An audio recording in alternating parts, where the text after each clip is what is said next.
Өдөр бүр мянган Христэд итгэгчид Христийг дагснаасаа болоод л хавчлагад өртдөг.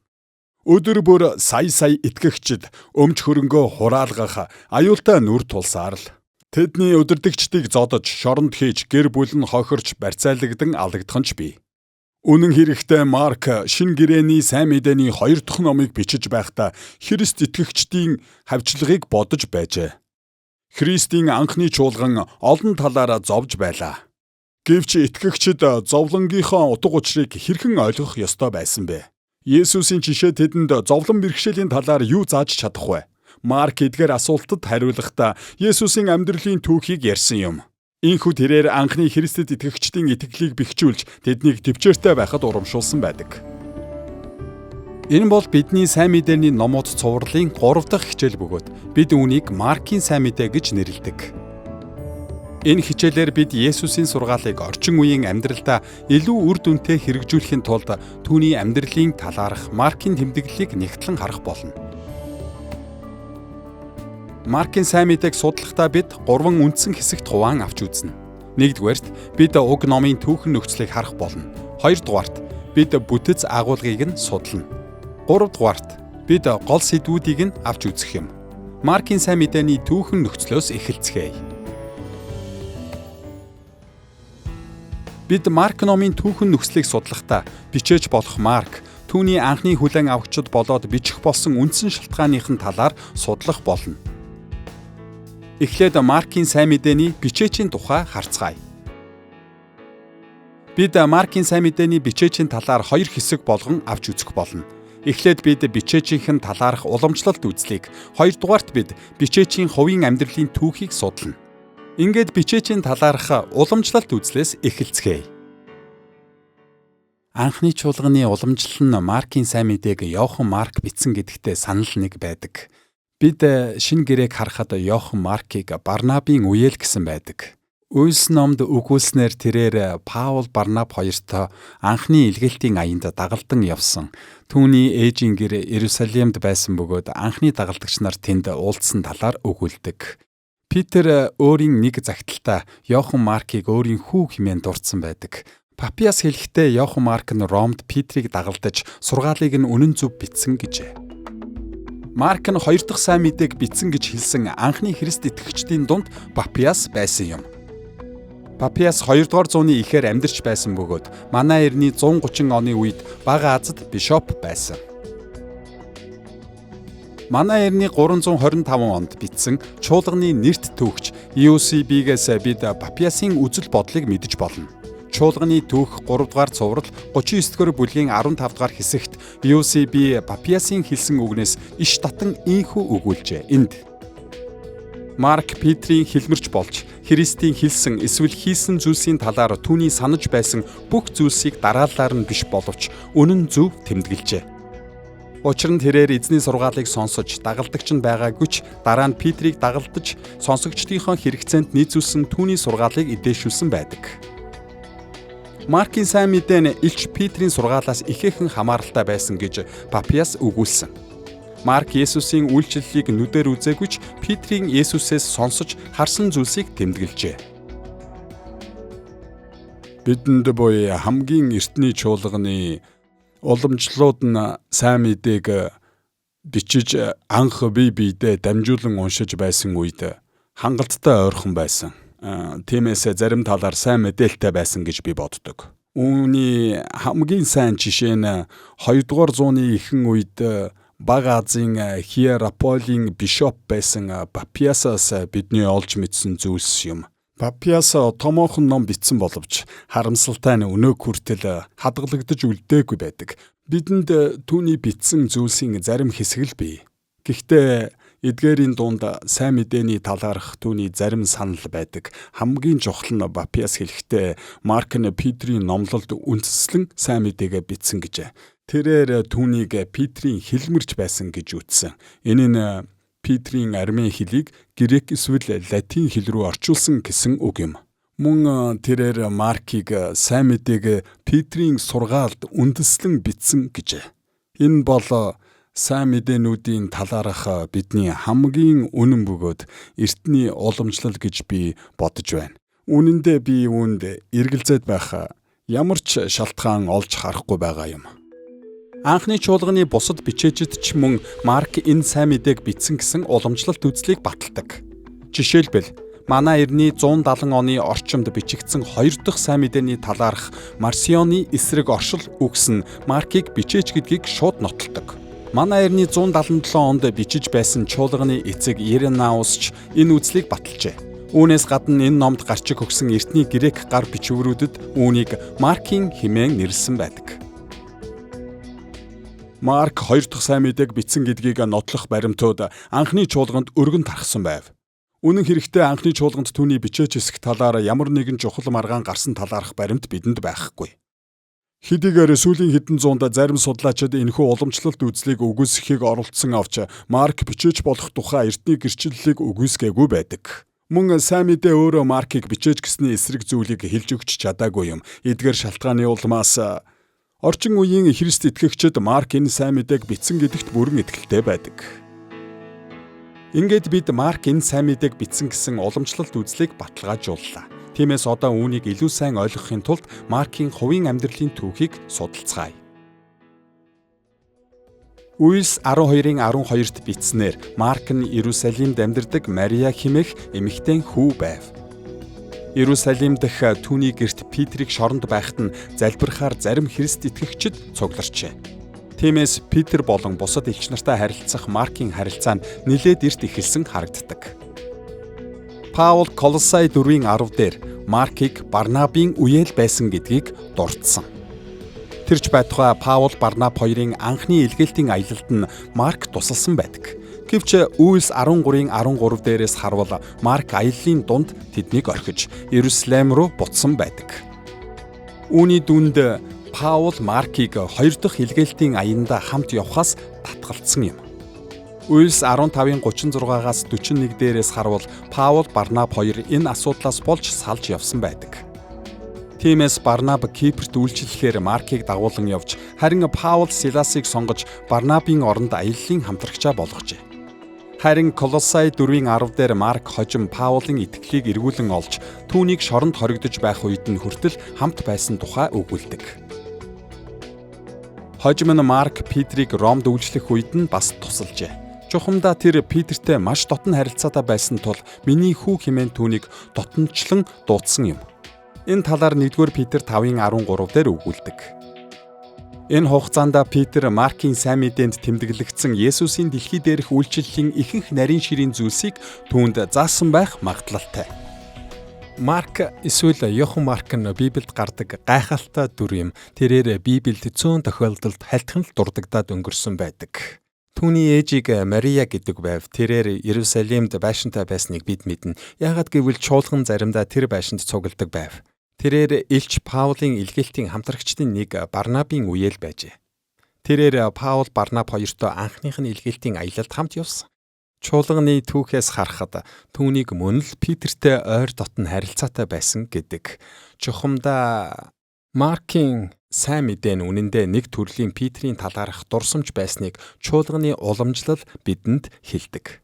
Тиймээс зарим хүмүүс за энэ Марк гэж хинбэ? Тэр илч биш байсан шүү дээ гэдэг. Тэр илч биш байсан нь үнэн. Гэвч түүнийг хэр итгэмжлэгдсэн нэгэн болохыг харал та. Үнэхээр гайхамшигтай. Тэрээр Есүсийг тухайн үед маш бага залуу байхдаа харж мэддэг байсан нь гарцаагүй. Тиймээс тэрээр Есүсийн нүдээр үзэж амьсных нь гэрч болсон нь баараагүй. Түүний халамжлагчд нь хэн байв? Түүний хоёр гол халамжлагч нь харь үндэстнүүдийн илч Паул бас 12 илч нарын төлөөлөгч Петр нар байсан юм. Тэгэхээр тэрээр Есүс Христийн сайн мэдээг бичих шаардлагыг хангах уу? Маргаангүй ханган шүү дээ. Бид Маркийг уг сайн мэдээний бичээж болох талаар ярилцсан тул одоо түүний анхны хүлээн авагчид нь хэн байсныг олж мэдэх хэрэгтэй. Анхны чуулганы гэрчлэл болоод Маркийн сайн мэдээний хэд хэдэн нарийн дэлгэрэнгүй мэдээллүүд нь Маркийн анхны хүлээн авагчид нь Итали, тэр дундаа Ром хотын чуулганууд гэдгийг харуулдаг. Маркийн Итали, Ромын чуулгануудад бичсэн санааг бид анхны чуулганы гэрчлэл болон Маркийн сайн мэдээний зарим нарийн дэлгэрэнгүй мэдээллийг товч харж судлах болно. Эхлээд анхны чуулганы гэрчлэлийг харцгаая. Бидний өмнө дурдсан эртний 3 гэрч болох Папиас манай эртний 130 оны орчим бичиж байсан. Марсианы эсрэг оршил өгс манай эртний 170 онд бичсэн. Иренаус манай эртний 177 онд бичсэн бичвэртэй бүгд Марк сайн мэдээгээ Италид тодруулбал Ром хотноо бичсэн гэж тэмдэглэсэн байдаг. Үүнээс гадна тэд бүгд Марк уг номоо өөр аль нэг хотын чуулганд илгээгээгүй гэж үздэг. Мөн энэ нь Марк өөрийн амьдарч байсан газрынхаа нутгийн чуулгануудад бичсэнийг харуулж байна. Мөн энэ дүгнэлт нь 1-р Петр 5:13 буюу Петртэй хамт үйлчилж байсан өдрүүддээ Ром хотод тэрээр байрлаж байв гэсэн нь баталдаг. Мэдээжин хэрэг бүх сайн мэдээний номуудын нэгэн адил Бурхан Маркийн сайн мэдээг бүх цаг үеийн бүх чуулганд ашиглахаар зорьсныг түүх нотолдог. Гэхдээ Марк Италид ялангуяа тухайн үеийн Ромын Христ итгэгчдэд тохиолдож буй зүйлд ихээхэн санаа зовсны улмаас бичсэн болохыг ойлговол бид үүний хэлхийг зорьсон санааг нь тайлбарлахад илүү дүхэн болно. Анхны чуулганы гэрчлэлээс гадна Маркийн сайн мэдээний олон нарийн дэлгэрэнгүй мэдээллүүд түүний Итали, ялангуяа Ром дахь чуулгануудад бичсэн болохыг харуулдаг. Бид Маркийн Итали онцгойлон Ромын чуулгануудад хандан бичсэн гэдгийг батлах 4 дэлгэрэнгүй мэдээллүүдийг дурдж болно. Эхлээд Марк хэд хэдэн удаа Палестины ёс заншлыг хүлээн авагчдаа тайлбарлав. Жишээлбэл Марк 7-гийн 3-аас 4 дээр фарисеучуудын гараа угаадаг ёс заншлыг Марк тайлбарлсан байдаг. Иймэрхүү тайлбарууд нь Маркийн хүлээн авагчдын дунд Палестинаас гадна амьдарч байсан нэлээд олон харь үндэстнүүд багтсан болохыг харуулдаг. Хүлээн авагчид нь Итали, Ромын чуулган гэдгийг илтгэх хоёр дахь зүйл бол Марк арамей хэллэгийг тайлбарлсан явдал юм. Жишээлбэл Марк 3:17 дээр Яаков, Йохан хоёрт өгсөн нэрсийн талаар тайлбарлсан байдаг. Тэрээр энд Зебедийн хүү Яаков, Яаковын дүү Йохан гэжээ. Тэр тэдэнд аянгийн хөвгүүд гэсэн утгатай Бонергес гэдэг нэр өгчээ гэжээ. Марк 5:41, 7-гийн 34, 15-ийн 22, 34 зэрэг ишлэлүүдэд ижил төстөө тайлбар өгсөн. Арамей хэлээр ярьдаг палестинчуудад эдгээр тайлбар хэрэггүй байсан. Түүгэрч зогсохгүй Палестинаас гадуурх олон юудэчүүд хүртэл синагогуудаас арамей еврей хэлийг мэддэг байсан байж таарна. Тиймээс энэ дэлгэрэнгүй мэдээлэл нь Марк Палестины гадна орших харь үндэстнүүдэд бичсэн гэдгийг харуулж байна. Итали Ромын чуулганы удирдагчдад хандан бичсэн гэдгийг илүү тодорхой заасан 3 дахь зүйл бол Марк бусад сайн мэдээний бичээчдээс илүү латин үгс ашигласан явдал юм. Энэ нь түүний хүлээн авагчдын нэлээд хэсэг нь уг хэлийг ойлгодог байсныг харуулж байна. 1-р зууны үед газар дундын тэнгисийн орнуудад латин хэл төдийлөн өргөн тархаагүй байсан. Энэ нь үндсэндээ Ромын эзэнт гүрний их нутаг Италиар хязгаарлагдаж байв. Тиймээс Марк латин үгсийг дор хаяж 15 удаа ашигласан нь ихээхэн ач холбогдолтой. Жишээлбэл Марк 12:42 дээр тэрээр жижиг зэс зоосыг хэлэхдээ лаптон гэдэг латин үг ашигласан. Хэдийгээр тэр энэ үгийг грек үсгээр бичсэн авч энэ нь өөрөө латин үг байсан төдийгүй латин хэл мэддэггүй хүмүүст ойлгохдохгүй байх магадлалтай байв. Маркийн Итали тэр дундаа Ромын чуулгануудад бичсэн нь үнэнд хамгийн ойр болохыг харуулсан 4 дахь зүйл бол Марк Руф хэмээх хүний тухай дурдсан явдал юм. Марк 15:21 дээр Есүсийн загламайг Голгот руу авч явсан хүн нь Маркийн сайн мэдээнд үүрэггүй Руф, Александр гэгч хоёр хүний эцэг байсан гэдэг. Тэгвэл Марк яагаад тэдний тухай дурдсан бэ? Тэдгээр хүмүүсийг Маркийн уншигчид таньдаг, тэрч байтугай тэдний дунд байсан гэдэг нь хамгийн сайн тайлбар болдог. Үнэн хэрэгтээ Ром 16-гийн 13 дээр Руф гэдэг хүнийг Ромын чуулганы гишүүн гэж дурдсан байдаг. Түүнийг Маркийн дурдсан Руф гэж тооцвол Марк Ром дахь чуулганд загтал бичсэн гэсэн үг юм. Эдгээр нарийн дэлгэрэнгүй мэдээллүүдийн аль нь ч дангаараа уг номын хүлээн авагчид нь Ромын чуулган байсан гэдгийг баталж чадахгүй. Харин бүгд нийлээд хамтдаа эртний чуулганы гэрчлэлийг баттай нотолж байгаа юм. Мөн бид энэ хичээлээ үзэхдээ энэхүү ном нь Ромын хүлээн авагчдад хандан бичсэн гэдгийг бодолцсон унших нь Маркийн онцлог гэсэн зарим зүйлсийг илрүүлж орчин үеийн чуулганд өөрсдийн амьдралдаа хэрэгжүүлэхэд туслана. Энэхүү сайн мэдээний бичээч болон анхны хүлээн авагчдыг харгалзан бид түүхэн нөхцөлийн 3 дахь талыг судлах болно. Энэ бол түүний бичих болсон үндсэн шалтгаан буюу нөхцөл байдлыг судлахад бэлэн болжээ. Маркийн сайн мэдээний үндсэн шалтгааны хоёр талыг бид судлах болно. Эхлээд бид бичигдсэн огноог, хоёрдугаарт бичсэн зорилгыг тус тус авч үзнэ. Ингээд уг номын бичсэн огноог эхлээд харцгаая. Матайн сайн мэдээний бичигдсэн огноог яг баттаа тодорхойлох боломжгүй. Гэхдээ ерөнхийдөө нотлох баримтууд нь 1-р зууны 60-аад оны дунд үеэс сүүл хүртэлх он цагийг заадаг. Эртний гэрчүүд болох Иренаус болон Маркийн Марсионы эсрэг оршил үгс зэрэг нь Марк сайн мэдээгээ Петрийг нас барсны дараа бичсэн гэж үздэг. Манай эртний 64 онд Ром дэх төмрийн дараа Ромын эзэн хаан Неро чуулганыг хавжих үед Петр тэнд алагдсан байх магадлалтай. Марк Петрийг амьд ах үед ажиллаа эхэлсэн гэсэн санааг Папиас цухилгасан гэж хэлж болох авч Петр Маркийг сайн мэдээгээ бичиж дуусгахаас өмнө алуулсан байсныг үгүйсгдэггүй. Тиймээс Марк сайн мэдээгээ бичиж дуусгасан байж болох хамгийн эртний огноо бол манай эртний 64 онд Петрийг нас барах үед байсан гэвэл үнэнд ойр болов. Маркийн бичсэн байж болох цаад хугацааг тодорхойлоход ярвигтай байдаг. Өмнөх хичээлээр үзсэнчлэн олон эрдэмтэд Марк номыг анхны сайн мэдээ байсан бөгөөд Матай, Лук 2 хоёулаа Маркаас иш татан ашигласан гэдэгт итгэдэг. Эдгээр гурвын аль нь ч манай эртний 70 онд болсон Иерусалимийн болон түүний чуулганы сүрлийн тухай дурдаагүй байдаг. Тиймээс Матай, Марк, Лук ном бүгд тэр цагаас өмнө бичигдсэн гэж олон судлаачид дүгнэдэг. Хэрв Матай, Лук нар өөрсдийн бүтээлээ дуусгахаас өмнө Маркийн сайн мэдээг хүлээн авч ашигласан гэвэл энэ нь манай эртний 70-аас тодорхойлбол манай эртний 69 гэхэд дууссан.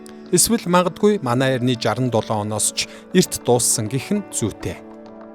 Ингэж байж Матай, Лук нар номоо бичгээсээ өмнө Маркийн сайн мэдээг мэдэх хугацаатай болох юм. Маркийн сайн мэдээний бичигдсэн огнооны талаар үзсэн тул одоо бичих болсон зорилгыг нь авч үзцгээе. Нэг талаараа Марк болон бусад бүх сайн мэдээний номуудын нийтлэг зорилго нь Есүсийн амьдрал, сургаалын жинхэнэ түүхэн тэмдэглэлийг хадгалж үлдэх явдал байв.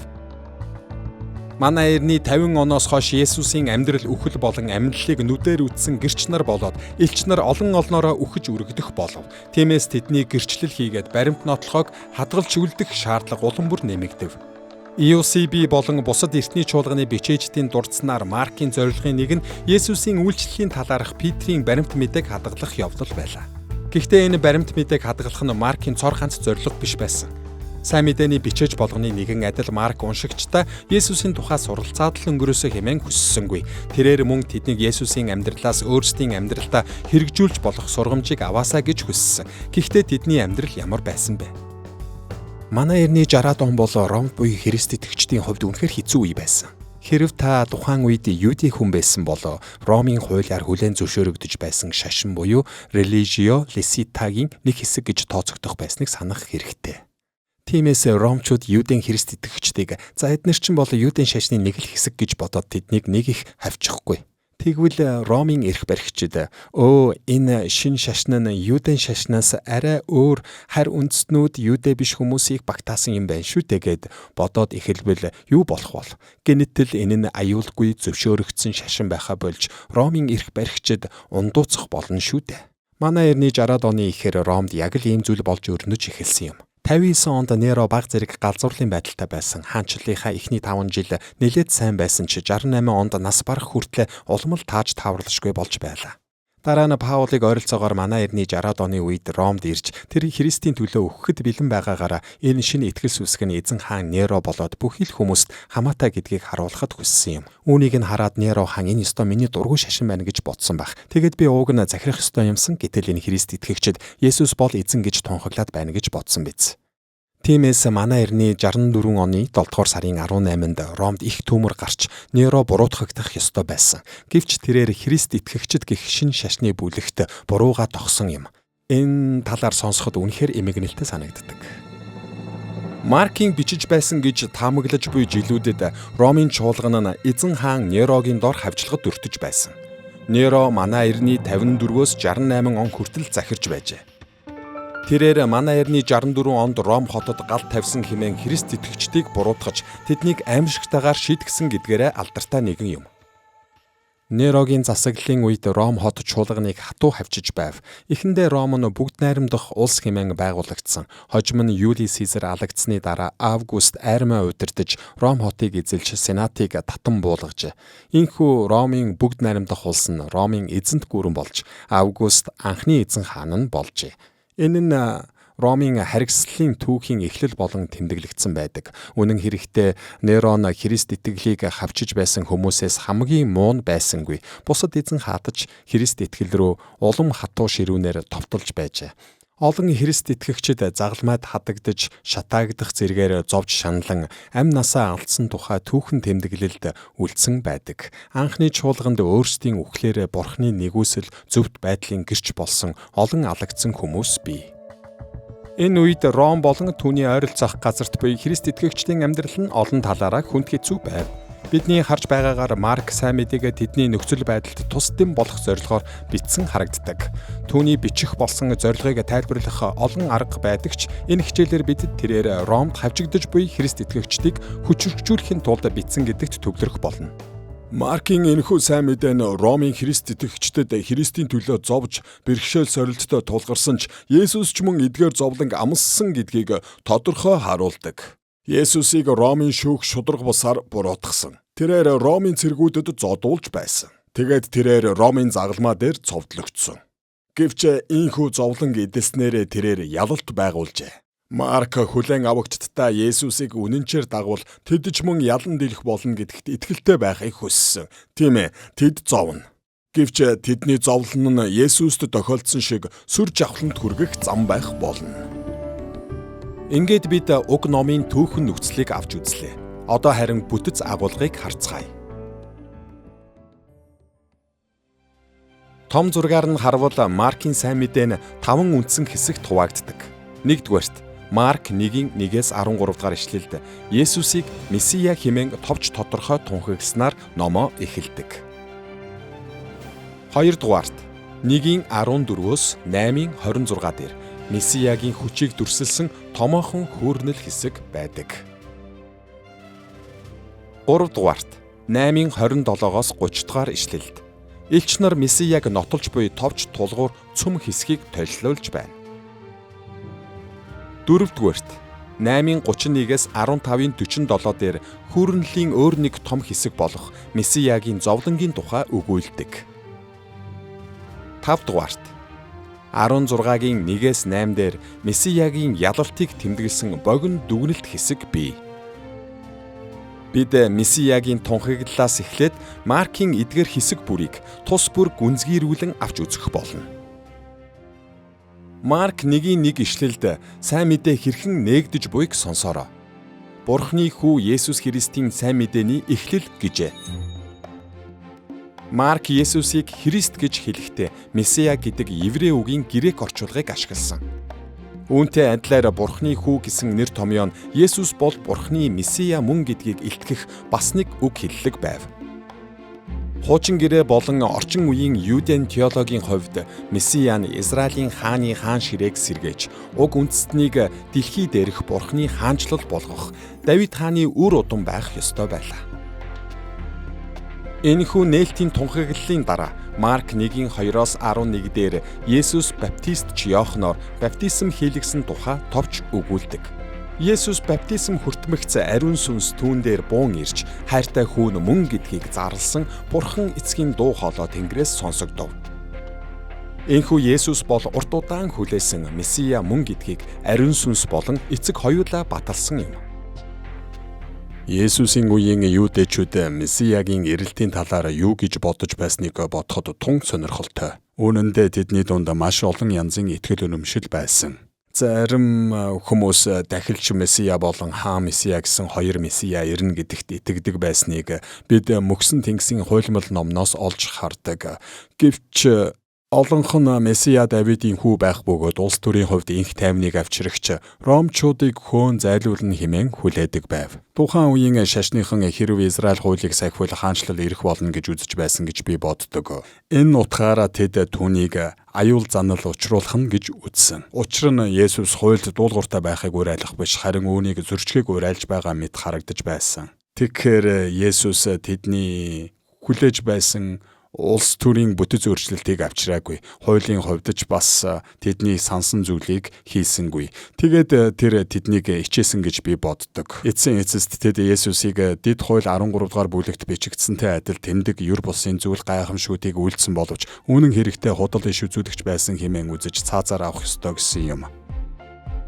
Гэвч Есүс олон хүний хүсэн хүлээж байсан шиг Месиа байсангүй. Ерөнхийдөө 1-р зууны юудэчүүд Месияг Израиль руу дайрч засгийн газрыг гартаа авна гэж боддог байлаа. Гэвч Марк 1:12-оос 13 дээрээс бид Есүсийг баптизм хүртсэн даруйд нь ариун сүнс түүнийг сатаанд сориулахаар цүл рүү аваатсан гэдгийг олж мэддэг. Тэр эцэст нь ялан гарах болно. Гэвч Бурхны төлөвлөгөөний дагуу түүний ялалтын зам нь зовлон бэрхшээлийн уртаас урт замыг дагуулдаг. Есүсийг Месиа гэж тунхагласны дараа Марк 1:14-өөс 8:26 хүртэл Месиягийн хүч чадлын талаар дүрсэлсэн байдаг. Маркийн хүүрнэлийн энэ хэсэгт Есүс Месиа болохынхоо хувьд хүч чадал, эрх мэдлээ харуулж эхэлсэн. Энэхүү үйлчлэлийг нүдээр үзэж, үр шимийг нь хүртэхийн тулд олон хүн цугласан боловч Есүсийн хүч чадал нь түүнийг Христ мөн гэдгийг нотолсон гэдгийг таньж мэдсэнгүй. Үнэн хэрэгтээ энэ бүх хэсгийн хаанч хинч түүнийг Христ мөн гэж тунхаглан хэлээгүй. Есүс ч гэсэн өөрийнхөө тухай дуугүй байсан бөгөөд бусдыг дуугүй байхыг ч мөн уриалсан байдаг. Мэдээж Маркийн Ромтой хүлээн авагчид буюу анхны уншигчид нь Христ итгэгчид байсан тул Есүс бол Месиа гэдгийг тэд аль хэдийн мэдэж байлаа. Гэвч хүүрнэлийн энэ хэсэгт бичигдсэн Маркийн стратеги нь Есүсийн эргэн тойронд цугласан олны хурцатмал байдлыг уншигчдад мэдрэх боломжийг олгодог. Мөн тэд энэ хүчрхэг хүн үнэхээр хинбэ? Юу хийх гэж ирсэн бол хэмээн гайхширсан нь лавтай. Харамсалтай нь шүмжлэгч эрдэмтэд Есүсийн энэ дуугүй байдлыг Есүс өөрийн үйлчлэлийнхээ ихэнх үедээ өөрийн Месиагийнхаа үүргээ ухамсарлаж чадаагүй байсны илэрхийлэл гэж үзэх хандлагатай байдаг. Гэхдээ бид Марк 1:11-р ишлэлээс харсанчлан Есүсийг Месиа гэдгийг баптизм хүртэж байхад нь Бурхан өөрөө зарласан. Энэ үднээс авч үзвэл Есүсийн чимээгүй байдлыг стратегийн ач холбогдолтой байсан гэдгийг ойлгох нь зүйтэй. Есүс биелүүлэх гэсэн тодорхой зорилготой байсан бөгөөд түүн рүү олон хүн цуглах тусам зорилгот нь илүү саад учирна гэдгийг тэр мэдэж байв. Месиягийн хүчийг дүрсэлсэн Маркийн хүүрнэлийг 4 хэсэгт хувааж болно. Эхлээд Марк бүхий л хүүрнэлийн өнгө аясыг тодорхойлсон танилцуулгыг өгсөн. 2 дугаарт тэрээр Есүсийн Капернаум хотын ойролцоох нутгийн үйлчлэлд анхаарлаа хандуулсан. 3 дугаарт Есүсийн үйлчлэл Галилийн бүх бүс нутаг даяар тархсан гэж тэрээр тайлбарлав. 4 дугаарт тэрээр эцэст нь Галилеас цаашлан бүр харь үндэстнүүд ихэвчлэн суурьшсан нутаг руу шилжсэн болохыг тэмдэглэжээ. Бид Марк 1:14-өөс 15 дээрх танилцуулга хэсгээс эхлээд эдгээр 3 хэсэг тус бүрийг авч үзэх болно. Марк 1:15 дээр Есүсийн номлолыг Марк хэрхэн төрсөлснийг сонсцгоё. Энд тэр цаг биелэлээ оллоо гэж Есүс хэлв. Бурхны хаанчлал айсвэ, гэмшиж сайн мэдээнд итгэх түн гэжээ. Марк Галил дэх Есүсийн үйлчлэлийн гол зорилгыг хэлэхдээ Бурхны хаанчлал ойр байгаа гэсэн сайн мэдээг буюу сайхан мэдээг тунхаглан гэмшиж итгэх хэн бүхэнд энэ ёроолууд өгөгдөн гэжээ. Тэрээр Месиягийн хүч чадлын тухай тэмдэглэлийнхэн туршид Галилийн бүс нутгийн эргэн тойронд буюу Капернаум хотын ойролцоогоос эхлэн цааш тархах болсон Есүсийн үйлчлэлд анхаарлаа хандуулв. Маркийн бичсэнийг бусад сайн мэдээний номуудтай харьцуулбал өөр бусад газрууд дахь үйлчлэлийнхэн талаар хассан болохыг харж болдог. Эдгээр хасагдсан зүйлсээс Маркийн зорилго нь Есүсийн бүх аяллаа талаар дэлгэрэнгүй бичгээс илүүтэй Галил хаваарах стратеги бүхий үйлчлэлийнхэн тухай мэдээлэх явдал байсныг харж болдог. Танилцуулгын дараа Марк 1:16-аас 3:6 хүртэл Галилийн бүс нутаг дахь Капернаум хотын ойролцоох үйлчлэлийг нь тайлбарладаг. Марк 1:16-аас 20 дээр Есүс анхны дагалдагч нараа дуудсан талаарх тэмдэглэлээр эхэлжээ. Энэ хэсгээс хүмүүс Есүст эрс дуулууртайгаар хариу үйлдэж байсныг бид хардаг. Есүс тэдэнд өөрийг нь даг гэж хэлсэн тул тэд хийж байсан ажлаа орхиод түүний дагалдагчид болсон. Дараа нь Марк 1:21-ээс 34-р ишлэлээс Есүсийн Капернаумд гайхамшгүүдийг үйлдэн заах байдлаар сайн мэдээг тунхаглажээ. Энэ үед Есүсийн нэр алдар нь Галилей даяар тархаж эхэлсэн бөгөөд энэ нь түүний үйлчлэлийн туршид үргэлжилсэн юм. Түүний нэр алдар өсөн нэмэгдснээр олон хүмүүс түүнийг тойрон цугларч сайн мэдээг тунхаглан харуулхад ихэвчлэн саад болж байв. Тиймээс тэрээр өөрийг нь Месиа болохыг зарлахгүй байхыг анхааруулж байлаа.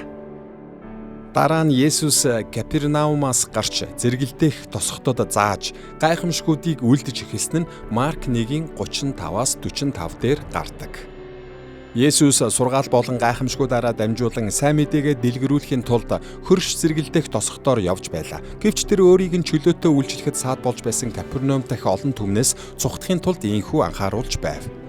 Өмнө нь хийж байсанчлан тэрээр уулзсан хүмүүстэй түүний тухай ярихгүй байхыг уриалж байлаа. Дараа нь Марк Есүсийг Капернаум руу буцаж ирээд юудэчүүдийн удирдагчдтай сөргөлдсөн тухай өгүүлдэг. Бид энэ тухай Марк 2:1-ээс 3:6 дээрээс олж уншдаг.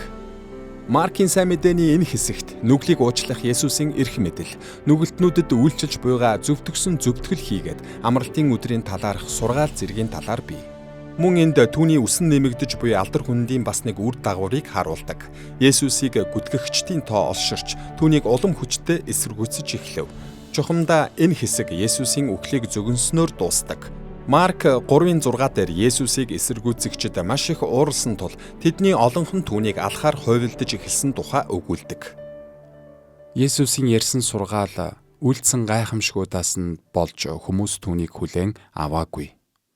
Бид шинэ гэрээг уншихдаа яагаад хүмүүс түүнийг хүлээж авахгүй байгаа юм бэ гэж боддог. Тэд яагаад түүний хүчийг харсангүй вэ? Тэд яагаад түүний сургаалыг сонсохгүй байна вэ? Харин хэд хэдэн зүйл Христийн сургаалыг үгүйсгэхэд хүргэсэн байдаг. Нэг шалтгаан нь түүний сургаалын агуулга тэдний хүсснээр биш байв. Тэд энэ дэлхийд ирэх хаанчлыг хүлээж байсан. Тэрээр зүрх сэтгэлд орж хүмүүсийн амьдралыг хувьсган өөрчлөх хаанчлалын тухай, хүмүүсийн зүрх сэтгэл дэх Бурхны засаглал захиргааны тухай ярьж байсан. Энэ нь бас түүний сургаал зүрх сэтгэлд хүрсэнтэй холбоотой юм. Мэдээжин хэрэг түүний сургаалтай санал нийлэхгүй байсан дайснууд нь түүний үйлдсэн гайхамшгууд нь хэлж буй зүйлсийг нь ямар нэг байдлаар баталгаажуулж байсныг мэдэж байв. Тиймээс түүний гайхамшгуудыг маш ихээр үзэн ядаж байв. Тэгээд л хүмүүний гэмт зүрх сэтгэл нь Бурхны сургаалыг төрөлхөөсөө л шуудхан хүлээж авдаггүй. Христийн үйлчлэл бол үүний тод томрон жишээ болдог. Яагаад гэвэл энд хүмүүсийн дунд Бурхан байсан боловч хүмүүс түүнийг үл хэрэгссэн аж. Бид ихэвчлэн Бурхан дээр өөрсдийн зорилгыг тээгээд ирдэг. Бурхан ямар байх ёстой, яаж ажиллах ёстой гэсэн олон хүлээлт бидэнд бий. Тэр бидний зорилго болон хүлээлтүүдийг үл тоомсорлох үед бид тэсгэл алддаг. Тэгээд л өөрсдийнх нь төгс хүлээлтэд нийцэхгүй хаанчлалыг тунхаглахад хүмүүс Есүсийг үзэн яддаг. Тэрээр Месиа ийм л байх ёстой гэсэн хүлээлтэд нь тохирохгүй тэр нэгэн Месиа болон ирдэг. Тиймээс тэр тэдний хүлээлтийг үгүйсгэсэн юм. Харин бид ийм юмд дургүй. Заримдаа Есүс шашны удирдагчдаас нь тис өөр төлөвлөгөөтэй ирсэн учраас хүмүүс түүнийг үзэн яддаг байв. Тэрээр шашны үүрэгт нь байсан хүч, алдар нэр, эрх мэдэл, цол гуншин зэргийг үгүй хийх тийм л хаанчлалыг тунхаглахаар ирсэн. Гэвч тэд ийм зүйлийг хүсээгүй юм. Иймээс бид даруй зүрхээр сургагдахад бэлэн сэтгэлээр Бурхан ямар ч зүйлсийг бидний амьдралд авчирсан түүнд найдахаар түн рүү ирэлгүй өөрсдийн зорилгыг тээсэн хэвээр Бурханд ирэх юм бол бид өөрсдийгөө түүнийг эсэргүүцэх нөхцөлд оруулдаг гэсэн үг. Бид Капернаумын ойролцоох Есүсийн үйл хэргийн талаар судаллаа. Тэгэхээр одоо Марк 3:7-оос 6-гийн 13 дахь хэсэгт буй Галилей даяарх үйлчлэлээ тэрээр хэрхэн өргөжүүлэн тэлж байсныг харцгаая. Энэ хэсэгт Есүс Капернаумаас цайшилж эргэн тойрных нь бусад бүс нутагт хүрч шинэ газруудад Бурхны хаанчлал ойр бие талаар сургаж тайлбарлаж байлаа. Тэрээр эдгээр газарт гэмшил ба итгэлийг номлон олон түмнийг татаж бас хүчтэй эсэргүүцэлтэйч тулгарсаар байв.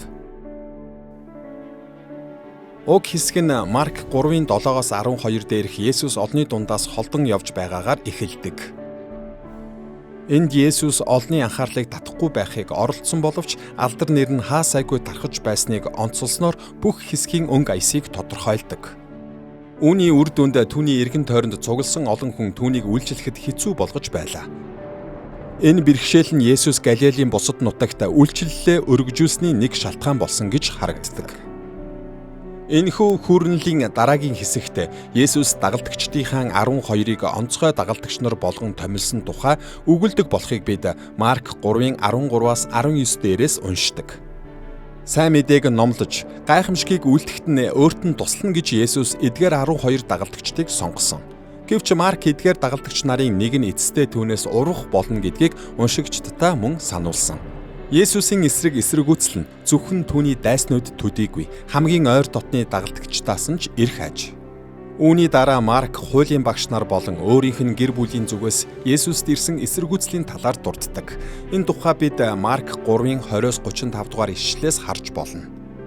Энэхүү хүүрнэл нь Есүс хаанчлалын сайн мэдээг гайхамшигт хүчээр тунхаглахдаа бүх талын эсрэгүүцэлтэй тулгарсныг харуулдаг.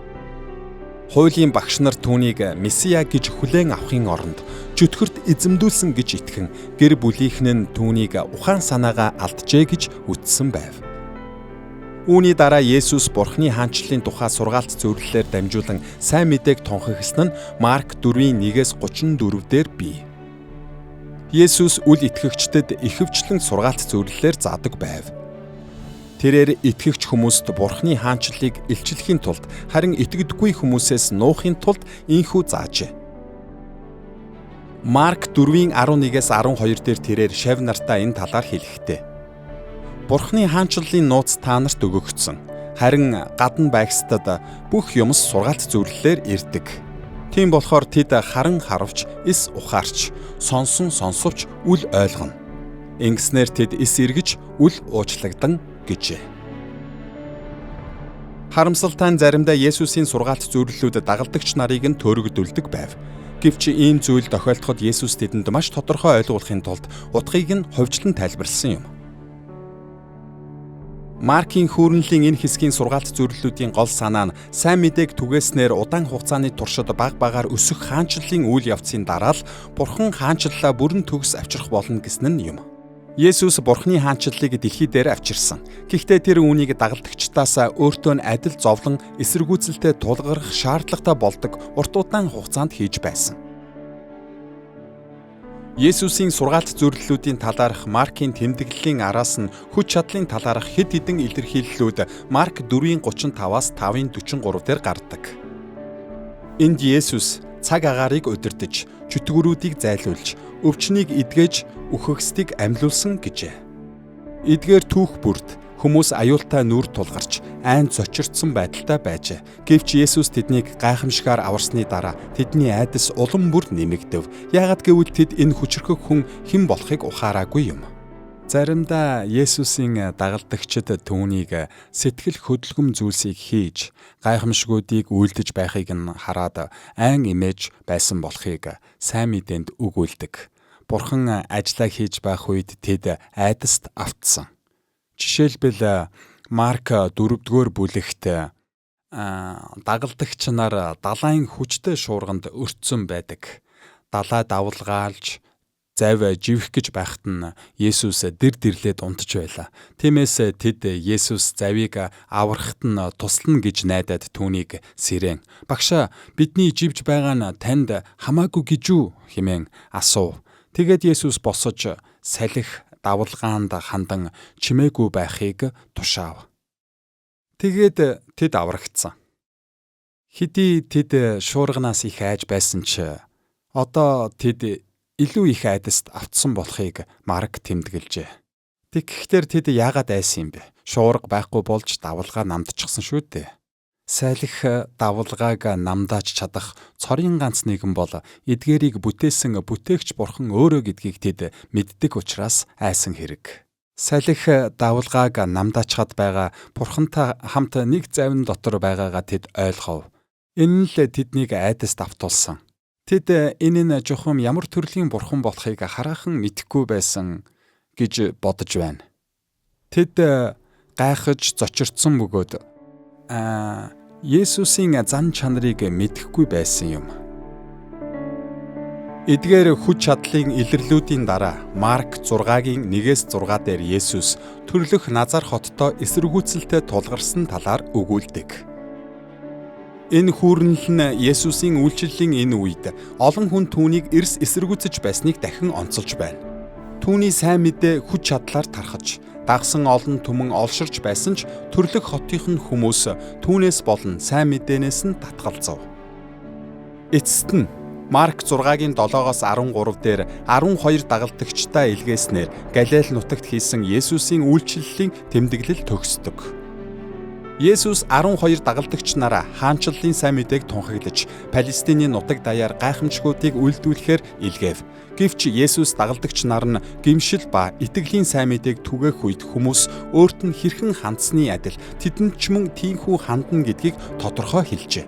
Зарим хүмүүс тэднийг хүлээн авах боловч бусд нь үгүйсгэх болно. Бурхны хаанчлал эсэргүүцэлтэй тулгарсан ч өссөөр байна гэдгийг Есүс тууштайгаар заасаар байлаа. Капернаум хот болон Галилийн эргэн тойрондох сайн мэдээнийх нь үйлчлэлийн талаар өгүүлсний дараа Марк 6-гийн 14-өөс 8-26 дугаар хэсэгт Галилеас цааш үргэлжилсэн Есүсийн үйлчлэлдэх Месиягийн хүч чадалд Марк анхаарлаа хандуулсан. Галилеас цааших нутаг дэвсгэрт Есүсийн хийсэн үйлчлэлийг тэмдэглэхдээ Марк бидний өмнө нь үздсэн зарим сэдвүүдийг үргэлжлүүлэн онцолсон. Тэрээр хаанчлалын тунхаглал хүчтэй тархаж, олон хүмүүс хүчтэй хариу үзүүлж эсэргүүцэгчдийнхэн тоо нэмэгдэж байгааг тэмдэглэсэн. Гэхдээ Марк шинэ арга замаар дагалдагч нарт анхаарлаа хандуулж эхэлсэн. Есүс тэднийг ирэх хүнд хэцүү өдрүүдэд хэрхэн сургасныг тэрээр онцлов. Мөн тэрээр тэд түүний сургаалыг байнга буруу ойлгож, үүргээ биелүүлж чадаагүйд нь анхаарлаа хандуулсан байдаг. Галилеас цааших Есүсийн үйлчлэлийн талаарх Маркийн тэмдэглэл нь өсөж буй алдар нэрийг нь онцлон тэмдэглэснээр эхэлдэг. Энэ тухай Марк 6-гийн 14-өөс 29-дэр бий. Өнгөрсөн хугацаанд буюу Есүс үйлчлэлээ Капернаум орчмын нутаг дэвсгэрээр хязгаарлаж байх үед түүний алдар нэр нь Галил даяар тархсан байв. Одоо түүний алдар нэр нь явах газарт нь төрүүлж хөрөх болжээ. Тэрээр Галилийн захад байх үед түүний нэр нь Палестин даяар тархаж Херод хаанд хүртэл хүрсэн байв. Марк мөн боломжийг ашиглан Есүс хинбэ гэдэг асуултад хариулсан. Ялангуяа Марк Херод хаан Иохныг алуулсан тул Есүс бол баптистч Иохан биш гэдгийг тайлбарлав. Дараа нь Марк 6-гийн 30-аас 56 дээр хэд хэдэн гайхамшгуудыг дурджээ. Энэ хэсэг нь Есүс цугласан олны дундаас зайлсхийхийг хичээж буйгаар эхэлдэг. Дараа нь олон түмэн яагаад анхлан цугларсныг харуулсан хүч чадлын хэд хэдэн үйлсийг дүрсэлсэн байна. Есүс 5,000 хүн, 4,000 хүнийг хооллож, Галил тэнгисийн усан дээгүүр алхаж, сохор, дүлий хүмүүсийг эдгээснээр хүч чадлаа харуулсан. Түүний гайхамшгууд нь бүх бүтээлийн дээгүүрх түүний үгүйсгэхийн аргагүй эрх мэдлийг тусган харуулдаг. Мөн эдгээр хүчрхэг гайхамшгуудын улмаас олон түмэн Есүсийг хайшааж явсан дагаж байлаа. Заримдаа тэд түүнээс бүр төрүүлэн явж байв. Есүсийн эдгээр гайхамшгуудын араас фарисеучуудын эсэргүүцэл үргэлжилсээр байгааг Марк 7-гийн 1-ээс 23-т тэмдэглэжээ. Есүс болон фарисеучуд хуучин гэрээний хуулийг сахих зүв зүйтэй арга зам, уламжлалын үнц нь ариун байдлын мөн чанарын талаар маргалдсан. Үүний үр дүнд Есүс болон Юудын нүлээ бүхий бүлгүүдийн хоорондох хурцдмал байдал нэмэгдсэн. Эцэст нь Марк 7-гийн 24-өөс 8-ийн 26 дээр бас нэгэн гайхамшгуудын тухай Марк өгүүлсэн.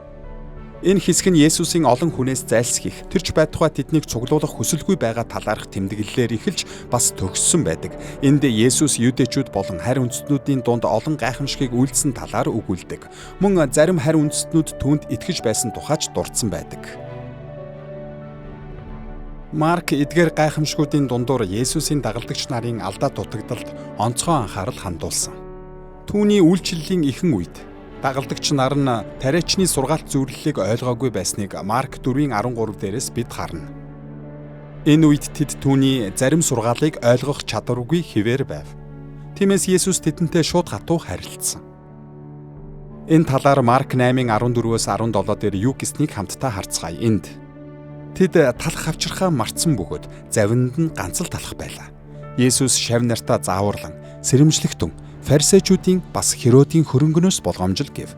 Тэд хоорондоо эрэх зүйлэн ярьж бид талахгүй байснаас инглээ гэцгээхэд Есүс мэдээд тэдэнд та нар юунд талахгүй байгаа тухайга эрэх зүйлэн ярилцсан вэ?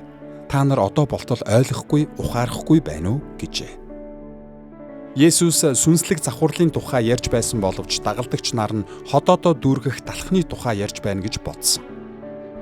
Есүс яагаад тэдэнд урам хугарч байсныг ойлгоход амархан.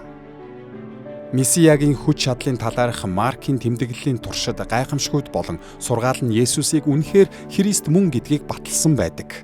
Тэгвэл яагаад ийм олон хүн түүнийг эсэргүүцсэн юм бэ? Тэд яагаад түүнээс татгалцсан юм бол?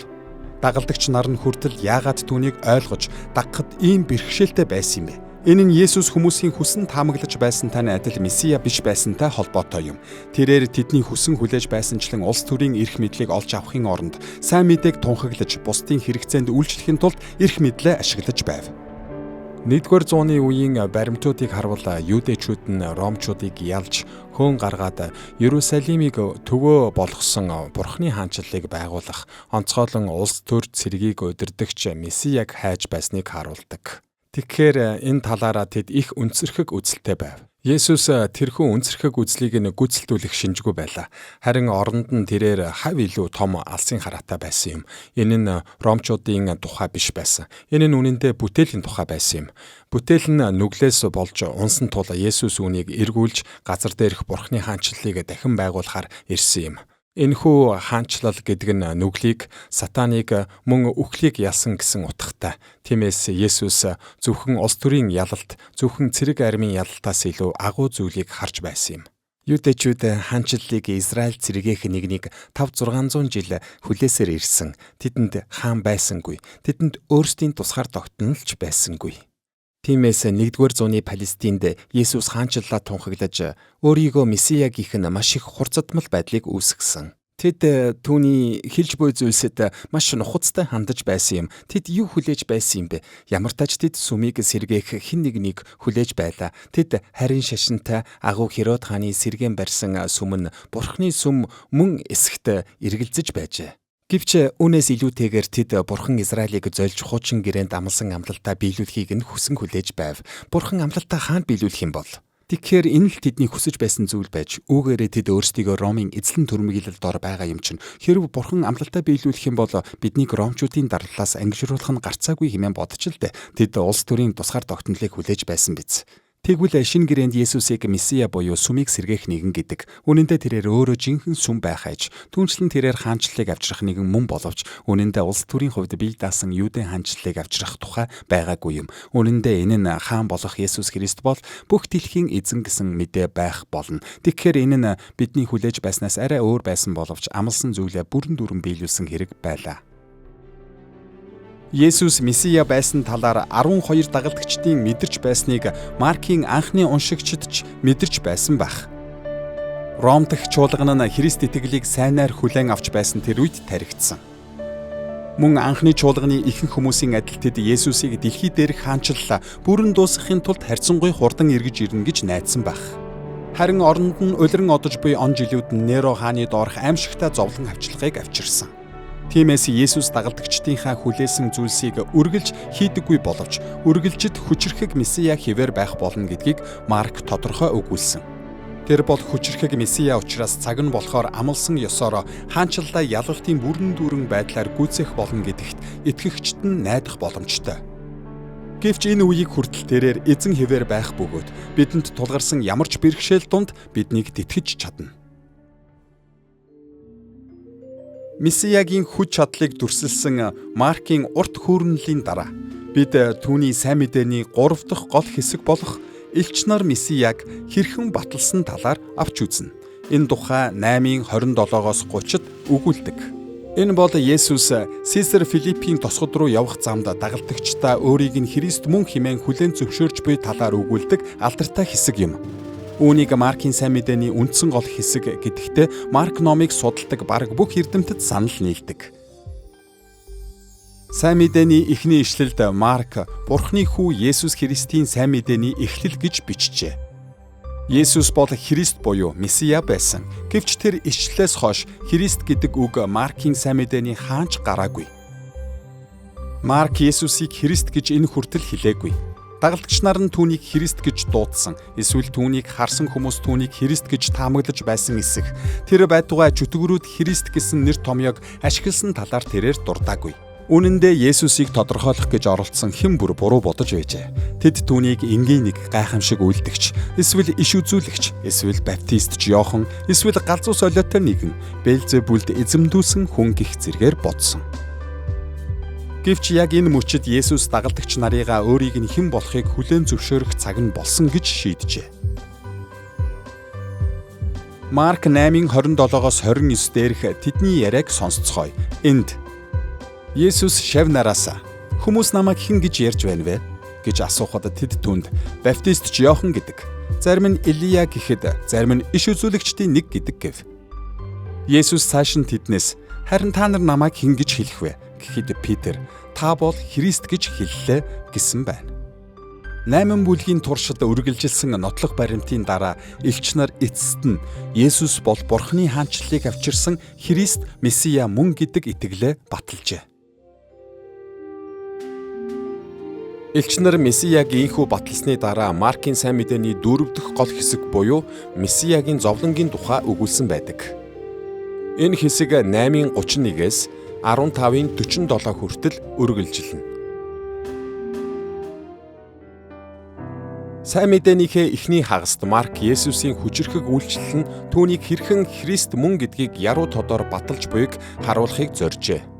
Гэвч яг энэ үед Марк Есүсийн Месиягийн үйл хэргийн өөр нэг талыг онцолж эхэлсэн. Энэ нь түүний Иерусалим дэх зовлон ба үхлийн тухай юм. Месиягийн зовлонгийн тухай Маркийн тэмдэглэлийг 3 үндсэн хэсэгт хуваадаг. Нэгдүгээрт Есүс дагалдагч нараа өөрийн зовлон ба үхэлд бэлтгэж буй талаар байна. Хоёрдугаарт түүнийг зовлон үхэлд түрхэрсэн Юудын удирдагчдтай Иерусалимд зөрчилдсөн тухай өгүүлдэг бол эцэст нь тэрээр зовж үхлийг амсаж буй талаар тус гардаг. Бид Марк 8:31-ээс 10:52 хүртэл буюу тэрээр дагалдагч нараа өөрийнхөө үхэлд хэрхэн бэлдснээс эхлээд эдгээр хэсэг бүрийг судлах болно. Есүсийн дагалдагч нараа хэрхэн бэлтгэж байсныг 3 үндсэн хэсэгт хувааж болно. Эдгээр нь тус бүр түүний зовлон, үхэл, амьдлын тухай зөгнөж байгаагаар эхэлдэг. Эхний хэсэг нь Есүсийг хаанчлалын эзэн гэдэгт анхаарлаа хандуулах ба Марк 8:31-ээс 9:29 дээр бий. Марк Бурхны сүр жавхланд хаанчлалыг дэлхийд авчрах хэний ч төсөөлөөгүй стратегийг танилцуулснаар эхэлсэн байдаг. Өөрөөр хэлбэл тэрээр Есүсийн зовлон, үхэл ба амьдлын талаар тайлбарлсан юм. Энэ хэсэгт заасан сургаалынхаа туршид Есүс өөрийнхөө зовлонгийн талаар ярьсан ба сайн мэдээнийх нь үйлчлэлийг үргэлжлүүлэх үед тэд ч бас зовох болно гэдгийг дагалдагч нартай анхааруулсан. Үүний дараа Марк хувиран өөрчлөгдөлт гэж нэрлэгддэг үйл явдлын талаар 9:2-оос 13 дээр өгүүлснээр түүний онцгой эрх мэдэлд анхаарлыг хандуулдаг. Энд Есүсийн сүр жавхлан Питер, Якоб болон Иохан нарт харагдан илчлэгдсэн. Мөн Мосе, Илия нар Есүстэй хамт гарч ирсэн нь түүнийг хуучин гэрээний хууль ба иш үзүүлэлгийн сургаалыг баталж, үргэлжлүүлж байсныг илтгэдэг. Гэвч Бурхан Есүсийг Мосе, Илия хоёроос ч илүү хүндэлж, дуулууртаа дагахыг дагалдагч нарт тушаасан. Энэ үйл явдал Есүст бусдаас илүү үнэнч байхыг тэдэнд сануулсан. Түүнд үнэнч байх нь Бурханд болон хуучин гэрээндээ илчилсэн зүйлсэд нь үнэнч байх хамгийн цэвэр үнэнч итгэл хэмээн урамшуулсаар тэднийг бэлтгэж байлаа. Эцэст нь Марк 9:14-өөс 29 дээр Есүсийн чөтгөрүүдийн дээгүүрэх онцгой эрх мэдэлд нь анхаарлаа хандуулсан. Есүсийн дагалдагч нар онцгой өөр төрлийн чөтгөрийг зайлуулж чадахгүй байхад нь тэрээр ийм чөтгөрүүдийг зөвхөн залбирлаар л хөөж гаргах боломжтой хэмээн заасан. Гэвч тэрээр өөрөө чөтгөрийг энгийн тушаалаар л хөөн зайлуулсан. Ийхүү тэрээр бусдаас давуу гэдгээ харуулж, өөрийн хүслийг гүйцэлдүүлэх хязгааргүй эрх мэдэлтэй гэдгээ дагалдагч нартаа баталсан байдаг. Түүнийг алагдах үед тэдэнд ямар ч эргэлзээ тэнэгэлзээ, айдас хүйдэс төрж байсан хамаагүй. Түүний энэхүү хүч чадал тэднийг итгэлдээ бат зогсоход нь урамшуулах ёстой аж. Есүсийн зовлон үхэл амьлалд бэлтгэсэн талаарх Маркийн өгүүлэх энэхүү түүхийн 2 дахь хэсэг нь Бурхны хаанчлалын үнэт зүйлсийн тухай өгүүлдэг. Энэ нь Марк 9:30-аас 10:31 дээр бий. Есүс Иерусалимыг үхэл амьдлалдаа бэлтгэсэн талаарх Маркийн тэмдэглэл бүрийн нэгэн адил энэ хэсэгч мөн тэрээр өөрийн зовлон үхэл амьдлалаа зөгнөж буйгаар эхэлдэг. Энэ нь Марк дагалдагчдыг эдгээр үйл явдалд бэлтгэхийг онцолсон хэвээр байгааг олж харахад бидэнд тусалдаг. Уг зөгнөлийн дараа Есүс дагалдагч нараа өргөлжлүүлэн бэлтгэж, Бурхан аливаа зүйлийг хүнтэй адил шүүдэггүй гэдгээ тайлбарлав. Тиймээс тэд ямар ч зовлон, ямар ч хачирхалтай зүйл тохиолдсон тэд ертөнцийн шүүдгээр аливааг шүүх ёсгүй байв. Харин Бурхан эдгээр үйл явдлуудыг өөрийн хаанчлалтай авчирч Есүсийг алдаршуулахын тулд ашиглаж байгаа гэдэгт тэд итгэлтэй байх ёстой. Марк 9:30-аас 31 дээр Есүсийг ийхүү зөгнсөний дараа Марк хаанчлалын үн цэний талаарх түүний сургаалын талаар дурддаг. Энэ хэсэгт Есүс дэлхийн хүсэл зориг, Бурхны үнэнтэй хэрхэн зөрчилддөг болохыг амьдралын 5 талбарт харуулсан. Эхлээд Есүс Марк 9:32-оос 42 дээр хүндлэлийн тухай ярьсан. Тэрээр энд Бурхны хаанчлалд хамгийн хүндлэгдсэн хүмүүс нь энэ амьдралд хамгийн бага хүндлэл хүлээдэг хүмүүс гэдгийг онцолсон. Хоёрдугаарт Есүс Марк 9:43-аас 50 дээр үн цэний тухай заасан. Тухайлбал тэрээр дагалдагчдаа Бурхны хаанчлалын зорилгод хүрэхэд нь саад болж буй бүх зүйлсээс эдгээр нь энэ амьдралд хичнээн үн цэнтэй мэт санагдсанаас үл хамааран салах ёстойг захисан. Гуравдугаарт Есүс Марк 11-ээс 12 дээр гэрлэлтийн тухай өгүүлсэн.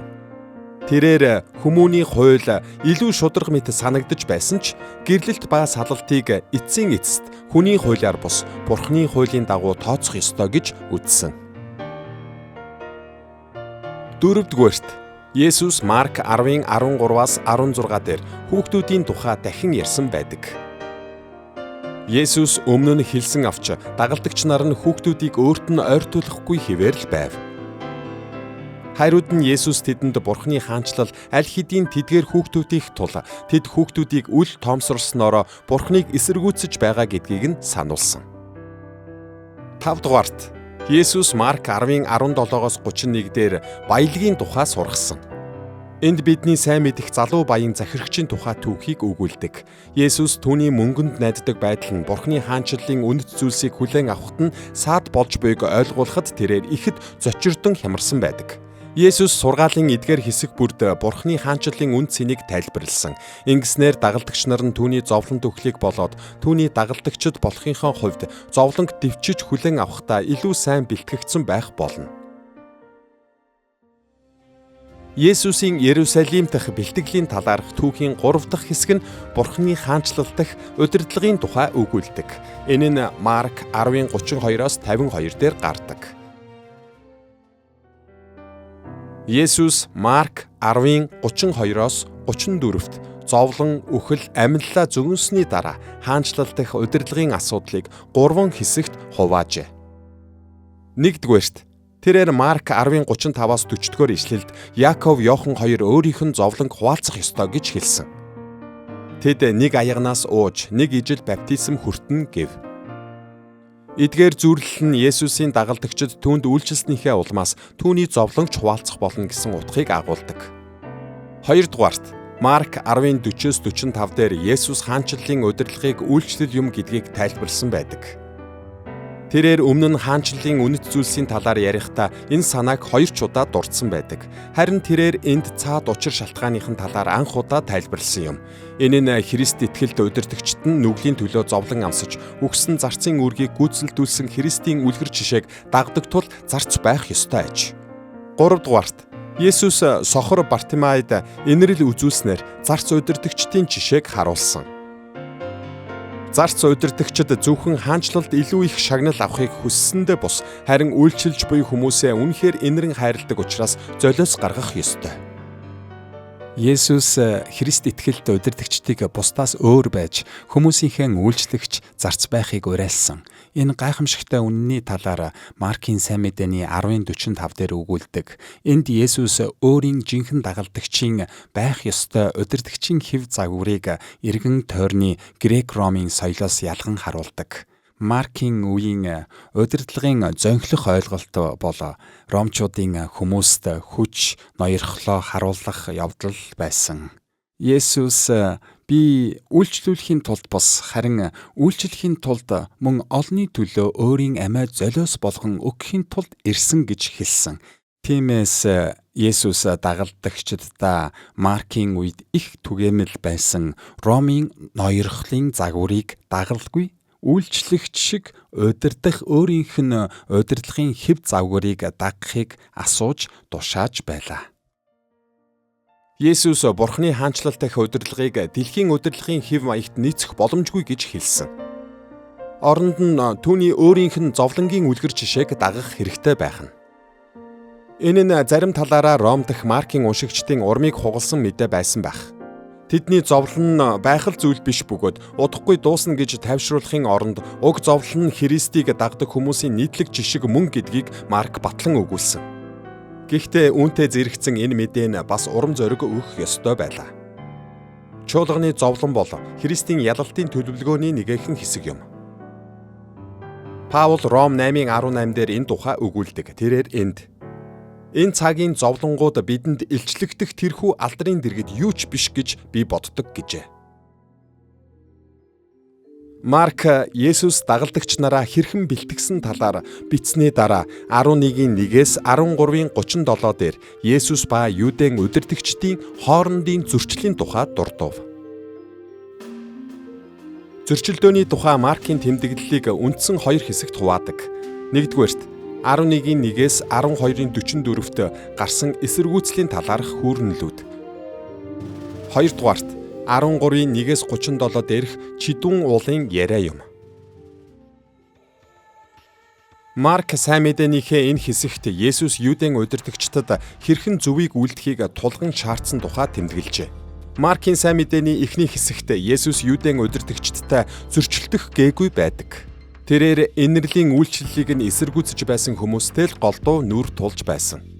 Харин энэ хэсэгт тэрээр цовдлогдох ёстой байсан тул идэвхтэйгээр зөрчил тэмцэл хийж байсан гэдгийг Марк тэмдэглэжээ. Нэгдүгээрт Марк 11:1-ээс 11 дээр Есүс Иерусалимд сүр жавхлантайгаар орсон нь түүнийг Месиа Израилийн зөвхт хаан гэж олон түмэнд тунхагласан. Дараа нь Марк 11:12-оос 14 20-с 25 дугаар хэсэгт Израилийг хатсан инжирийн мод гэж буруушааж 15-аас 19 дээр чуулганыг цэвэрлсэн зэрэг нь Юудын удирдагчдын ёс суртахуун руу чиглэж тэдний хүмүүсийн дундах эрх мэдэл нөлөөг сулруулжээ. Мөн Марк 11:27-оос 12:12 дээр Есүс ахлах тахилч, хуулийн багш нар болон ахлагчдтай маргалцсан байдаг. Өөрийнх нь эрх мэдлийн эсрэг байх тэдний сорилтыг няцаасны дараа тэрээр юудэчүүдийн удирдлага бол Бурхны эсрэг бослого гэж ялалжээ. Ингэхдээ тэрээр усан үзмийн талбай түрээслэгчдийн сургаалт зөвлөлийг ярьсан юм. Яг энэ үед тэд түүнийг баривчлахад бэлэн байсан боловч олон түмнээс айснаасаа болж хөдөлсөнгүй. Дараа нь Марк 12:13-аас 17 дээр Есүс Ромын татврын талаар фарисеучуд болон Херодийнхонтой маргаж няцаасан байдаг. Үүний дараа Марк 12:18-аас 27 дээр Есүс садукайчууд амьдлын тухай бичвэрт хэрхэн заасныг буруу ойлгож байгааг нь нотолсон. Эцэст нь Марк 12:28-аас 44 дээр тэрээр хуулийн багш нарыг буруу шаасан байдаг. Хэдийгээр тэдний зарим нь хуулийг мэддэг гэдгийг Есүс хүлээн зөвшөөрсөн ч бүхэлдээ шунал ба ертөнцийн хүсэлд захирагддаг хэмээжээ. Есүс дахилч нар, хуулийн багш нар, фарисеучуд, Херодихон, садукайчууд зэрэг Юудын нөлөө бүхий бүлгүүдтэй олон нийтийн өмнө ямар нэг байдлаар зөрчил тэмцэл хийж байлаа. Тэрээр эдгээр бүлэглэл болгонд өөрийг нь үзен ядах, үхлийг нь эрэлхийлэх шалтгааныг өгч, өөрийг нь алхад өдөөн хатгсан. Есүсийн Юудын удирдагчдтай зөрчилдөх болсон хоёр дахь гол хэсэг бол Есүс болон дагалдагч нарын хоорондын яриа байв. Энэ яриа чидүүн ууланд болсон тул чидүүн уулын яриа гэдэг. Ерөнхийдөө энэ талаар Марк 13-ийн 1-37 дээр өгүүлдэг. Энэ хэсэгт Есүс дагалдагч нартаа ирээдүйд тулгарх бэрхшээлийн талаар сэрэмжлүүлсэн. Ингэснээр тэд санамсаргүйгээр унахгүй байх болно. Өөрийнх нь тухай гэрчлэхийн тулд тэднийг захирагчдын өмнө чирч авчирна гэж тэрээр тэдэнд заасан. Тэд зодуулна, тэд үзен ядагдана. Тэдний гэр бүл сүйдэх болно. Тэд байгалийн гамшиг их гай зовлонд нэрвэгдэх болно. Чухамдаа түүнийг эргэн ирэх хүртэл хавчлаг зовлон нь чуулганы салшгүй хэсэг болно гэдгийг тодорхой хэлсэн. Гэсэн чи Есүс дагалдагч нартаа Бурхны хаанчлалын эцсийн ялалт нь тодорхой гэдгийг баталж тэдэнд агуу найдварыг өгсөн. Жишээ нь тэрээр Марк 13-ийн 26-аас 27 дээр өөрийн хаанчлалаа сүрхэж алдар суу дотор бүрэн гүйцэлдүүлэх үед хэрв дагалдагч нар нь өөрт нь үнэнч хэвээр байвал агуу ялалт тэднийх болно гэдгийг сануулсан. Есүсийн дагалдагчдтай хэлсэн эдгээр үгс нь Юудын удирдагчдыг өөрийнх нь эсрэг турхирсаар байсан юм. Жишээлбэл Марк 13-ийн 1-2 дээр Есүс дагалдагч нартаа сүм нурах талаар өгүүлсэн. Гэвч Марк 14-ийн 58 дээрээс харвал түүний үгсийг дам сонсож, буруу тайлбарласнаар түүнийг шүүх хурлын үеэр өөрөө сүмийг устгахаар төлөвлөж байсан хэмээн хэлс хэрэгт буруутгасан юм. Есүс дагалдагч нараа бэлтгэж, Иерусалим дэх Юудын удирдагчдтай зөрчилдсөн зэрэг Месиягийн зовлонгийн талаарх Марк юу гэснийг бид үзлээ. Тэгэхээр одоо бид Марк 14-ийн 1-15-ийн 47 дээрх Есүсийн амссан зовлон ба үхлийн талаар харахад бэлэн болжээ. Есүс зовлон ба үхлийг бодитоор амссан талаарх энэ түүх бидний сайн мэдих үйл явдлуудаар дүүрэн байдаг. Үүнд Юдагийн урвалт, Петрийн үгүйсгэлийн талаарх зөгнөл, дагалдагчид Гетсеманд Есүстэй хамт байж залбирч чадаагүй явдал, Есүсийн баривчилгаа, 2 удаагийн байцаалт ба Петрийн үгүйсгэл, эцэст нь Есүсийн цовдлол ба оршуулга зэрэг нь ордог. Эдгээр нэг л түгшүүртэй айдас хүргэм харанхуй бүлгүүд юм. Энэ нь бүтлгүүтлээр дүүрэн байдаг. Юудын удирдагчдын бүтлгүүтэл, олон түмний бүтлгүүтэл, Юудэ ба Ромын хуулийн тогтолцооны бүтлгүүтэл болон дагалдагч нарын бүтлгүүтэл. Хавчлагад өртсөн Ромын чуулганд загтал бичихтэй Иерусалимд Христ итгэл бий болох тэрхүү төрх мэд өвдөлт нь Ромын аль ч үеийнхэнтэй адил хүчтэй өвдөлт байсныг Марк тодорхой илэрхийлсэн.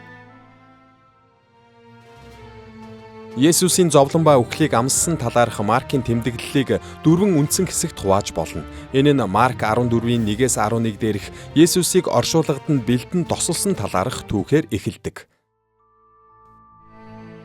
Энэ хэсэгт Марк маш чухал нарийн мэдээллийг тэмдэглэсэн байдаг. Нэгдүгээрт ахлах тахилч нар болон хуулийн багш нар Есүсийг баривчилж, алах арга сүвгчилж байсан талаар тэрээр өгүүлдэг. Хоёрдугаарт нэгэн эмэгтэй Есүсийг маш үнэтэй тосоор тосолсон бөгөөд Есүс өөрийг нь оршуулгад зориулан тосолсон гэдгийг тайлбарлав. Ийхүү Есүс өөрийгөө тун удахгүй үхэх болно гэдгээ хэлсэн. Гуравдугаарт Искариотын Юдас Есүсээс урвж ахлах тахилч нар болон хуулийн багш нартай хойволдох төлөвлөгөө боловсруулж эхлэв. Үүнийг бид Есүсийн зовлон үхлийн талаарх түүхийн эргэлтийн цэг гэж харж болох юм. Түүний үхэл нь зүгээр л нэг тодорхойгүй занал хийлэл байхаа болж удахгүй болох нь бодиттой болжээ. Дараа нь Марк 14-ийн 12-оос 42 дээр Есүсийн дагалдагч нартайгаа өнгөрүүлсэн сүүлчийн цагуудыг тэмдэглэсэн байдаг. Маркийн хүүрнэлийн энэ хэсэг нь Марк 14-ийн 12-оос 31 дээрх Есүс болон дагалдагч нар сүүлчийн зоог хүртэж байгаа тухай түүхээр эхэлдэг. Яг энэ хоолны үеэр Есүс Христ итгэгчдийн эзний зоогийн ёслолын үндсийг тавьсан юм. Есүс үгээр мөн дагалдагч нараа өөрийн зовлон ба үхэлд бэлтгэх эцсийн бэлтгэлийг хийсэн. Жишээлбэл тэд бүгд өөрөөс нь холдон одох болно гэдгийг сануулж Петрийн үгүйсгэлэгч зөгөнсөн. Сүүлчийн зоогийн дараа тэд Гетсемен цэцэрлэгт очисон болохыг Марк 14-ийн 32-оос 42 дээрээс харж болдог. Энэ хэсэгт бичснээр Есүс гүнээ зовж шаналан үхэх хүртлээр уй гашууд автсан. Тэрээр цовдлогдохоо хүлээж маш их зовж байсан нь тодорхой. Марк 14-ийн 43-аас 15-ийн 15 дээрх Есүсийн зовлон ба үхлийн талаарх 3 дахь хэсэг нь Есүсийн баривчилгаа болон байцаалтын тухай байдаг.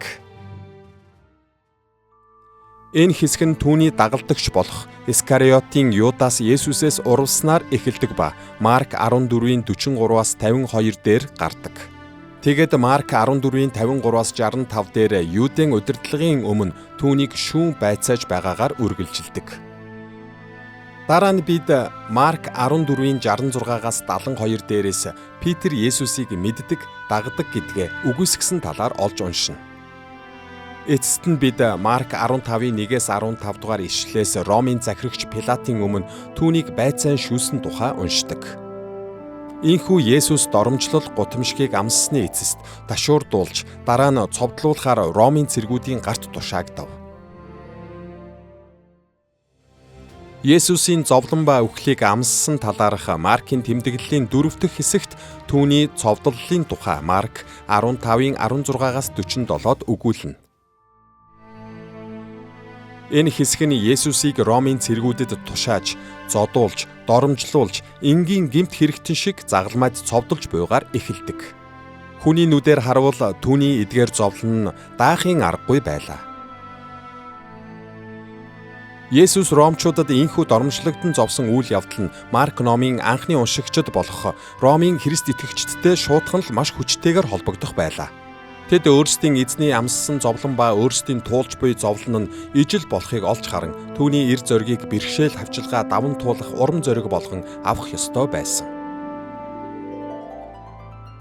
Гэвч Есүсийн зовлонгийн хамгийн аимшигт хэсэг бол дэлхийн ертөнцийн нүгэл хилэнцгийг түүнд тохож, Бурхан эцгийн уур хилэн түүн дээр буусан явдал байв. Ингээд эцэст нь нас барсныхан дараа амралтын өдрөөс өмнө цаг бараг үлдээгүй тул шарлийг нь бэлтгэлгүй булшинд тавьсан юм. Энэ хүртэл бид Месиягийн тунхаглал, хүч чадал, элч нарын баталгаажуулалт болон амссан зовлон ба үхлийнхэн тухай авч үзлээ. Одоо харин бид Марк 16-гийн 1-ээс 8 дээрх Месиягийн ялалтын талаар судлахад бэлэн боллоо. Энд Марк эзний амьдлалыг дүрсэлсэн байдаг.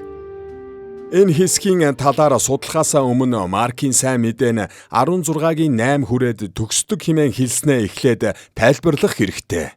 Тэгэхээр бидний гарт буй ихэнх Библиэд уг бүлэг 20 ишлэлтэй байдаг шүү дээ. Гэвч эдгээрийн ихэнхдэр нь уг номын хамгийн найдвартай эртний гар бичвэрүүдэд 9-өөс 20 дугаар ишлэл байдаггүй гэдгийг тэмдэглэсэн байдаг. Маркийн эртний грек гар бичвэрүүдэд 3 өөр төгсгөл байдаг. Нэг бүлэг гар бичвэрүүд нь 8 дугаар ишлэлээр төгсдөг. 2 дахь бүлэг нь 20 дугаар ишлэлээр төгсдөг бол 3 дахь бүлэг нь 8 дугаар ишлэлийн дараа 2 өгүүлбэр бүхий төгсгөлтэй байна. Бүхий л баримтыг сайтар судалбал Марк 8 дугаар ишлэлээр сайн мэдээгээ дуусгасан гэх дүгнэлтэд ихэнх судлаачид хүрдэг. Хамгийн эртний бөгөөд хамгийн чухал гар бичвэрийн уламжлалууд нь хамгийн богино төгсгөлийг их сурвалж гэж үздэг. Тэднийг айдас чихүүдээс эзэмдсэн гэсэн өгүүлбэрээр Марк сайн мэдээгээ төгсгсөн гэх нь бичээчдэд таагүй санагдсан тул нөгөө 2 төгсгөлийг нэмсэн бололтой гэж олон эрдэмтэд үздэг. Гэхдээ энэ бичээчдийн таагүй байдал нь үндэслэлгүй юм. Үнэн хэрэгтээ айдас зочрол гайхширлын сэдв нь энэ сайн мэдээний туршид үргэлжилдэг. Тиймээс айдсыг онцлох нь энэ онцгой сайн мэдээг төгсгөх маш тохиромжтой арга мөн. Үнэн хэрэгтээ энэ нь Маркийн анхны хүлээн авагчдын туулж буй зүйлсэд сайн нийцдэг. Тэд Есүсийг амьсны дараа хүртэл хавчлагтаа тулгархтаа тэд Есүсийн анхны дагалдагч нар ч гэсэн айдастай байсныг мэдээд тайвширсан нь дамжиггүй. Одоо Марк 16-гийн 1-ээс 8 дээрх Есүсийн амьдлалын талаарх түүх рүүгээ орцгоё. Марк дээрх Есүсийн амьдлалын түүх нь бусад сайн мэдээний түүхээс богино байдаг. Гэвч ийм товч байгаа нь уг номын тоймтой бүрэн нийцдэг. Сайн мэдээний эхэнд буй Месиягийн талаарх тунхаглал нь маш богино байсан төдийгүй гол сэдвийг нь бүрдүүлдэг элч нарын баталгаанч мөн адилхан байсныг та бүхэн санаж байгаа байх. Месиягийн ялалтын талаарх уг хэсэг нь Есүс үхэж оршуулгдсны дараа 3 дахь өдөр нь биеийг нь тослохоор түүний булшинд ирсэн эмэгтэйчүүдийн түүхээр эхэлдэг. тэдэнтэй тэнгэр элч уулздаг бөгөөд түүний мэдээ нь тун тодорхой байв. Есүс үйлчлэлийнхээ туршид олон удаа зөгнсөн шиг үхлийг дийлж ялалт байгуулан амилжээ.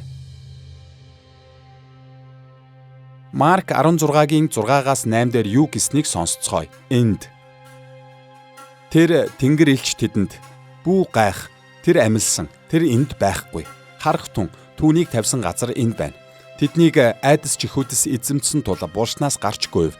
Тэд айснаасаа болоод хүнд ч юу ч хэлсэнгүй" гэжээ. Маркийн хүүрнэлийн хам сэдвт эмэгтэйчүүдийн хариу үйлдэл ямар байсныг таамаглах бүрэн боломжтой байв.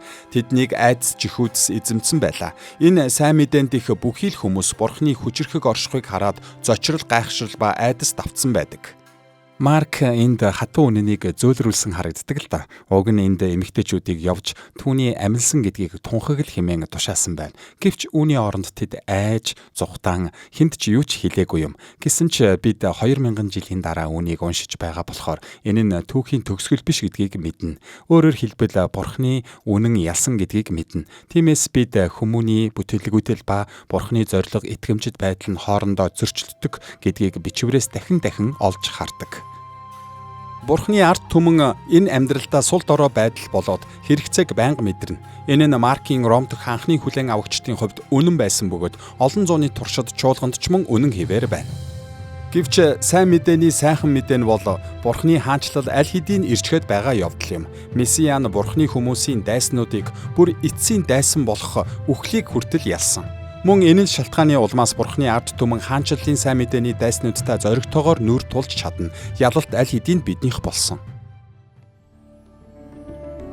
Маркийн сайн мэдээний тухайн үеийн нөхцөл байдал, бүтэц ба агуулгыг авч үзсэн тул одоо бид зарим гол сэдвүүдийг үзэхэд бэлэн болжээ. Есүсийг Месиа ба Христ юм хэмээн тодорхойлох нь Маркийн сайн мэдээний хамгийн чухал сэдв гэдэг нь эргэлзээгүй. Марк уншигчдаа Есүс үнэхээр тэднийг нүглээс аврахаар ирсэн гэдэгт итгэлтэй байгаасаа хэмээн хүссэн. Есүс бол үхлийг дийлсэн хаан байсан. Тэр хүчрхэг, аимшигтай, зогсошгүй, сүр жавхлантай байсан. Тэр бол Бурхны хаанчлалыг дэлхий дээр авчран тэднийг аврахаар ирсэн золигч байсан. Тэгээд тэд түүнийг цаашид харж чадахгүй байсан ч тэр бүхнийг хяналттай байлгаж эхлүүлсэн авралаа дуусгахын тулд буцаж ирнэ хэмээн амласан. Энэ хичээлээрээ бид Есүс бол Месиа юм гэх ойлголтыг хоёр сэдвт хуваан үзэх болно. Нэгдүгээрт бид Есүсийг зовлонд зарц болох Месиа гэдгийг үзэх болно. Хоёрдугаарт бид түүнийг ялагч хаан болох Месиа гэдгийг тус судлах болно. Есүс бол зовлонд зарц гэдгийг эхлээд харцгаая. Есүс бол зовлонд зарц гэдгийг бид 3 хэсэгт хуваан авч үзнэ. Юуны өмнө бид Месиагийн талаарх юудэчүүдийн хүлээлтүүдийн заримаас дурдах болно. Хоёрдугаарт бид зовлонд зарцын хувьд Есүсийн үйлчлэлийн мөн чанарыг товчхон онцолж харна. Гуравдугаарт бид Марк уншигчдаа Есүс бол Месиа юм гэдэгт хэрхэн зөв зүйтэй хариу үйлдээсэй хэмээн хүссэн тухай ярилцах болно. Юуны өмнө Есүсийн үед нийтлэг байсан Месиагийн талаарх юудэчүүдийн хүлээлтүүдийг харцгаая. Христийн цаг үеэс өмнөх олон зуун жилийн турш Израильчуудын дийлэнх нь амлагдсан газрын гадна амьдарч байжээ. Мөн уг нутагтаа үлдгэсэд нь харь үндэстний захирагчдын дарангуйлалд ор зовж шаналж байв. Эхлээд Вавилончууд, дараа нь Медиа ба Персүүд, дараа нь Грекчүүд, эцэст нь Ромчуудын дор ийхүү зовж байлаа. Энэхүү урт удаан зовлон нь Юудэ теологчдыг Бурхан Израилийн хаанчлалыг сэргээхийн тулд чөлөөлөгч Месиаг илгээнэ гэсэн хуучин гэрээний зөвгөнлүүдийг онцлон тэмдэглэхэд хүргэсэн. Юудын Месиагийн талаарх найдварууд нь олон янз байв. Жишээлбэл Ромын эрх мэдлийн эсрэг бослого гаргаснаар Израиль Месиагийн ирэх өдрийг түргэсгэхийг Бурхан хүсэж байна хэмээн Зиалотууд итгэдэг байв. Мөн дэлхийн сүрлийг онцолдог янз бүрийн бүлгүүд Бурхан дайснаа устгаж хүмүүсээ сэргээхийн тулд юр бусын аргаар хөндлөнгөөс оролцсон гэдэгт итгэдэг байжээ. Харин фарисеучуд гэх мэт хуульчлагчид нь Израиль хуулийг дуулууртаа дагах хүртэл Бурхан хөндлөнгөөс оролцохгүй гэж итгэдэг байв. Тиймээс Есүсийн өдрүүдэд Месиаг ирэхийг тэсэн ядан хүлээж байсан олон хүн байлаа. Тэр даруй зовлонд зарцын дүрээр ирсэн. Месиагийн талаарх юудэчүүдийн найдвар нь олон зууны өмнөх Давидын хаанчлалтай адил энэ дэлхий дээр улс төрийн хувьд засаглан захирах Месиа байв. Гэвч Есүс дэлхий дээрх үйлчлэлийн хугацаанд ийм төрлийн хаанчлалыг байгуулах гэж оролцсончгүй. Энэ нь олон хүн түүнийг Месиа гэж үзэхээс татгалзахад хүргэсэн. Сонирхолтой нь Месиа бол зовлонт зарц гэсэн санаа нь үнэндээ шин зүйл биш байжээ. Хуучин гэрээний иш үзүүлэгч Исая нь Месиягийн энэ үүргийг ялангуяа Исая 53 дугаар бүлэгтээ дурдчихсан байсан. Шин гэрээ үүнийг Есүстэй холбоотой гэдгийг байнга хэлдэг.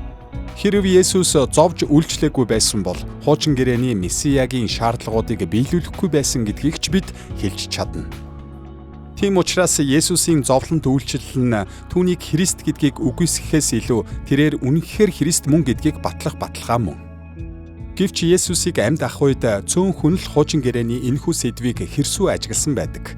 Тэдний ихэнх нь Месиягийн талаарх тухайн үеийн юудэчүүдийн таамаглалд үнэнч байсан тул түүнийг эргэтэн таниагүй юм. Хуучин гэрээнд Месиягийн талаарх үзэл баримтлал нь маш чухал байсан нь тодорхой. Месия бол тослогдсон нэгэн, тослогдсон хаан мөн. Үнэхээр Израиль дуулууртай байж хүмүүн хааныг шаардаагүй байсан бол Христ хэрхэн ирэх байсан бол гэдэг асуулт тун сонирхолтой. Гэвч тэд шаардсан. Тиймээс та нар ард түмэнд санаа тавьдаггүй. Дэлхий дээр Бурхны шудраг ёсыг тогтоодоггүй. Хувиа хичээсэн, тослогдсон хүмүүсийн залгамж халаатай болсон шүү дээ. Тэгээд л энэхүү хүлээлт нь хуучин гэрээнд гарч ирсээр байгааг та олж харна. Бидэнд ирэх ёстой байсан Месиа нь яг л тэр хിവэрээ ирж болсонгүй юу? Ингээд та бүхэнд ирж буй хааны энэ зураглал байна. Гэхдээ онцгойлон Исаягийн хувьд энэ ирж буй хаан болоод ариун сүнсний хооронд гайхалтай холбоос байдаг. Хуучин гэрээний хүмүүс Месияг хүсээд зогсохгүй, мөн тэднийг тоороод дуулууртай байхад туслах ариун сүнсний ирэлтийг мөн хүлээж байв. Тиймээс Исая онцгойлон Месия болон сүнсний хоорондын харилцааг хэрхэн төрсөлж байгааг харах нь үнэхээр сонирхолтой. Ирэх хаан нь сүнсээр дүүрч, сүнсээр тослогдох болно. Тэр бол сүнсээр дамжуулан ярддаг нэгэн байх аж. Тиймээс л амилсан Есүс тэдэнд Иерусалимыг орхилгүй эцгийн амлсныг хүлээ гэж хэлэхэд элч нар гайхаагүй гэж харагддаг. Энэ нь тэд эцэст нэг юм би ариун сүнсийг та нарт өгнө хэмээн Месиягаас сонсохыг хүссэн зүйлийг мань тэр хэллээ гэж бодсон байх. Харин тэдний хийгээгүй зүйл болоо. Бурхны шудраг ёсны энэ үе болоод сүнсний эрен үеийг авчрахын тулд Месиа ямар өртөг төлөхийг ойлгосонгүй. Тэд Исая 53 дугаар бүлгийг 11 дугаар бүлэгтэй нь холбож үзсэнгүй. Шудраг ёс, амар тайвны хаанчлал болон сүнсний амьдралыг авчрахын тулд Месиа өөхөх ёстой гэдгийг тэд холбож ойлгоогүй юм. Юудэчүүдийн эдгээр хүлээлтүүдийг бүү мартаарай. Одоо зовлонд зарц болох Есүсийн үйлчлэл рүү анхаарлаа хандуулцгаая. Есүс үхлээрээ ялалт байгуулсан тул гайхшрал төрүүлэн Месиа байлаа. Сайн мэдээнийхээ эхэнд Марк түүнийг эцэст нь загалмаад цовдлогдоход хүргэсэн зөрчлүүдийн талаар өгүүлж байсан. Сайн мэдээний 2 дугаар хагас нь юун түрүүнд Есүсийн удахгүй амсах зовлон ба үхлийн талаар өгүүлж байсан бол дараа нь тэрээр зовлон ба үхлийг хэрхэн бодитоор амссан тухай өгүүлдэг. Энд Есүсийн зовлонг онцлсонтой зэрэгцээд түүний үйлчлэлийг онцлон тэмдэглэж байна. Тэрээр олон хүмүүсийг эдгэж үйлчилсэн. Тэрээр гэмтнүүдийг золихын тулд амиа өгсөн. Тэрээр Бурхны ард түмний төлөө Бурхны хүслийг алхам тутамдаа дуулууртай дагдаг байв. Зовлон ба үйлчлэлийн талаар хамтд нь хүчтэй онцлон харуулсан хэсэг бол Марк 10-ын 35-аас 45 юм. Энэ хэсэгт Яаков Йоханнаар хаанчлалд нь хүндэт байранд суухыг хүсдэг. Тэгэхэд нь бусад 10 дагалдагч нь тэдний алдар хүндийн төлөөх уг хүсэлтэнд зэвүүцдэг. Гэвч Есүс 12-ыг бүгдийг нь зэмлсэн. Тэрээр тэднийг үйлчлэлд уриалж амьдралаараа үлгэрлэн харуулсан. Зарц удирдлага гэдэг нь удирдагчдыг үйлчлэлийн идэвхтэй амьдралтай байж, Паулын хэлснээр бусдыг босгон байгуулан дэмжиж, бусдад үйлчлэхийн төлөө өөрсдийгөө зориулахыг шаарддаг. Тиймээс удирдагч нь зүгээр л тушаал өгөөд яв хий гэж хэлдэггүй. Мэдээж тушаал өгдөг. Гэвч удирдагч нь зорилтоо биелүүлэхэд нь чиглүүлдэг. Энэ нь Паулын ажил хөдөлмөрийн тухай ярьсан зүйлсийг надад санагдуулдаг. Тэрээр өөрийгөө бусдаас илүү хөдөлмөрлсөн гэсэн байдаг. Тиймээс энэ нь танд зарц удирдагч байх, хүмүүсийн дунд байж ачааг нь үүрэлцэн аварч туслах нь юу гэсэн үг болохыг маш сайн ойлгуулах болно. Ийм төрлийн удирдлагын тухай Марк 10:45 дээр Есүс өгүүлсэн нь бий. Тэрээр энд: Учир нь хүний хүү үйлчлүүлэхийн тулд бус, харин үйлчлэхийн тулд мөн олны төлөө амиа золиос болгон өгөхийн тулд ирсэн билээ гэжээ. Удирдлага манлайлал болоо бурханд болон удирдуулж буй хүмүүст үйлчлэх нэг хэлбэр гэдгийг Есүс тодорхой хэлсэн. Манлайлал болоо алдар хүнд олох боломж биш. Харин ч эсрэгээр энэ нь удирдагчдын үүрдэг илүү их ачаа зовлон юм. Үнэндээ бусдад үйлчлэх зорилго нь эцэстээ түүнийг үхэлд хүргэнэ гэдгийг Есүс мэдэж байсан. Гэхдээ тэрээр энэхүү зорилгоо хүлээн авсан байв. Мөн тэрээр дагалдагч нартаа ч энэхүү ачаа зовлон хүлээн авахыг тушаасан юм. Тэгэхээр Марк биднийг Есүс бол хуучин гэрээнд зөгнөгдсөн зовлонт зарц мөн гэдгийг ойлгосоо хэмээн хүсэж байгаа харагддаг. Сайн мэдээний эхний хагаст Есүсийг хаан гэдгийг маш их онцолсон бол хоёрдугаар хагаст түүний зовлон ба үхлийн талаар өгүүлдэг. Магадгүй түлхүүр ишлэл нь Марк 10:45 байх. Энд хүний хүү үйлчлүүлэхийн тулд бус, харин үйлчлэхийн тулд мөн олны төлөө амиа золиос болгон өгөхийн тулд ирсэн билээ гэсэн байдаг. Мөн энэ онцгой ишлэл нь бид үнэндээ өөрсдийн эрхийг эдлэлгүй хажуу тийш нь тавьж, харин сайн мэдээ болон хаанчлалын тэлэлтийн төлөөх Есүсийн зарцын үлгэр загварыг дагах ёстой гэсэн хам сэдвийн хүрээнд байдаг. Үүгээрээ Марк дагалдагч нараа тэнгэрт хүндэт суудал залрахыг хүссэнтэй адил бид ч амьдралдаа эзэн сууж нэр төрийг хүсэмжлэхгүй байхыг үлгэрлэн харуулжээ. Харин бид бусдын төлөө өөрсдийгөө сайн дураараа золиослсон Христийн үлгэр жишээг дагдаг бөгөөд энэ нь бидний дагах загвар мөнөөс мөн. Тиймээс хэрв бид Есүсийн тушаасан ийм төрлийн зарц удирдлага ямар байдгийг эргцүүлэх юм бол тэрээр энэ талаар сайн мэдээний номуудад хэрхэн харуулсныг харж болно.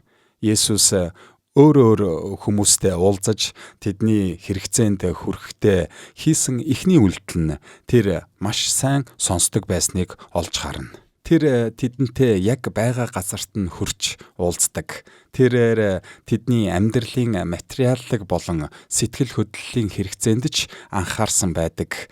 Тэрээр үнэхээр тэдний хэлж буй үгсийг сонсоод зогсохгүй, ард нь нуугдаж буй санаагч тунгаан сонсдог байлаа. Жишээлбэл Есүс нэгэн удаа хүүн олон жил чөтгөрүүдэд эзэмдүүлэн зовж түүнээс болж ямар ч найдваргүй болж эвлэрсэн нэгэн эцэгтэй таарлсан тухай бид Маркийн сайн мэдээнээс олж уншдаг. Тэр итгэлгүй байгаад минь туслаач хэмээн хэлсэн байдаг. Тиймээс Есүс түүнийг зэмлэлгүйгээр түүнд хариулж хүүг нь эдгээдэг. Тэгээд дараа нь бид Есүс хаашаа явж байгаа талаарх шилжилтийн тухай олж уншдаг.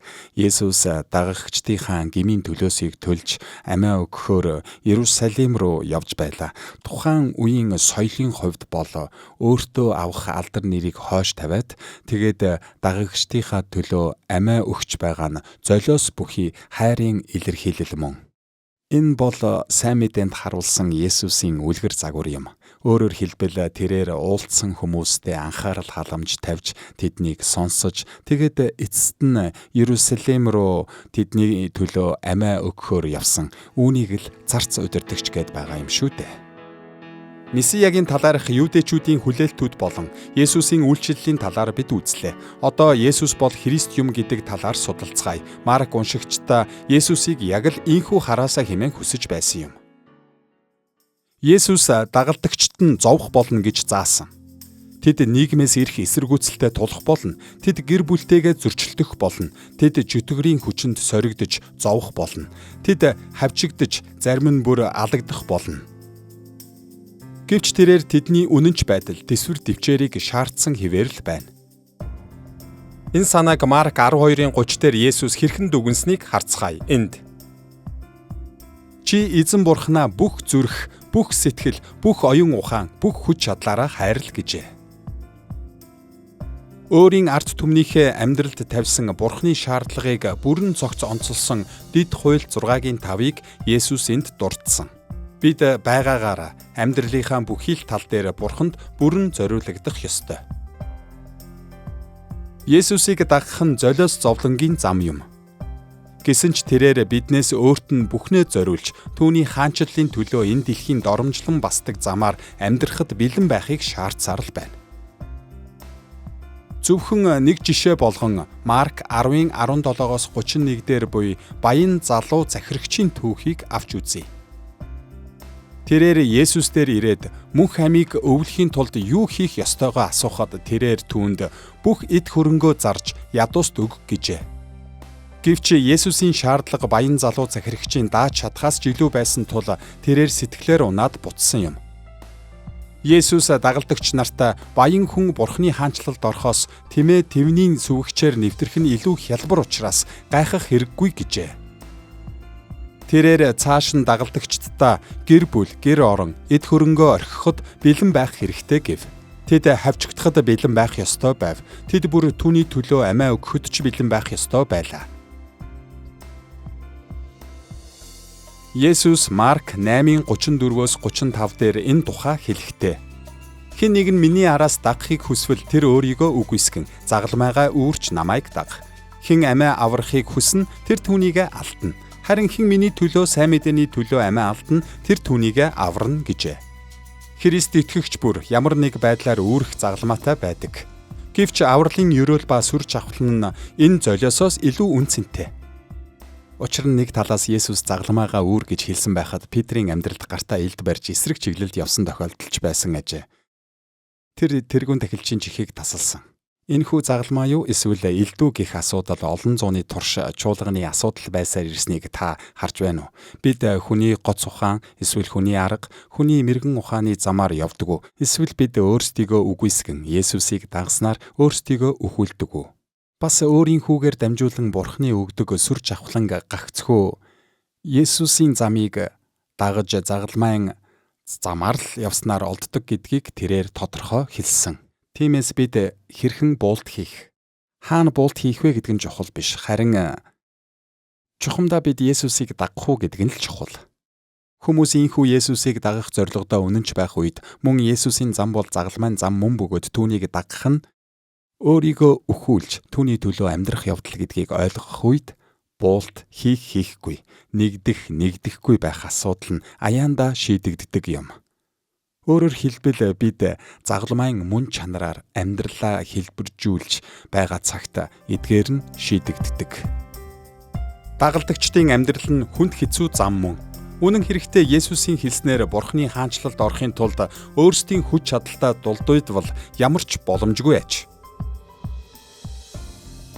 Харин Марк 10:27 дээр Есүс дагалдагч нараа хэрхэн урамшуулсныг сонсцгоё. Тэрээр энд энэ нь хүмүүст боломжгүй боловч бурхны хувьд өөр.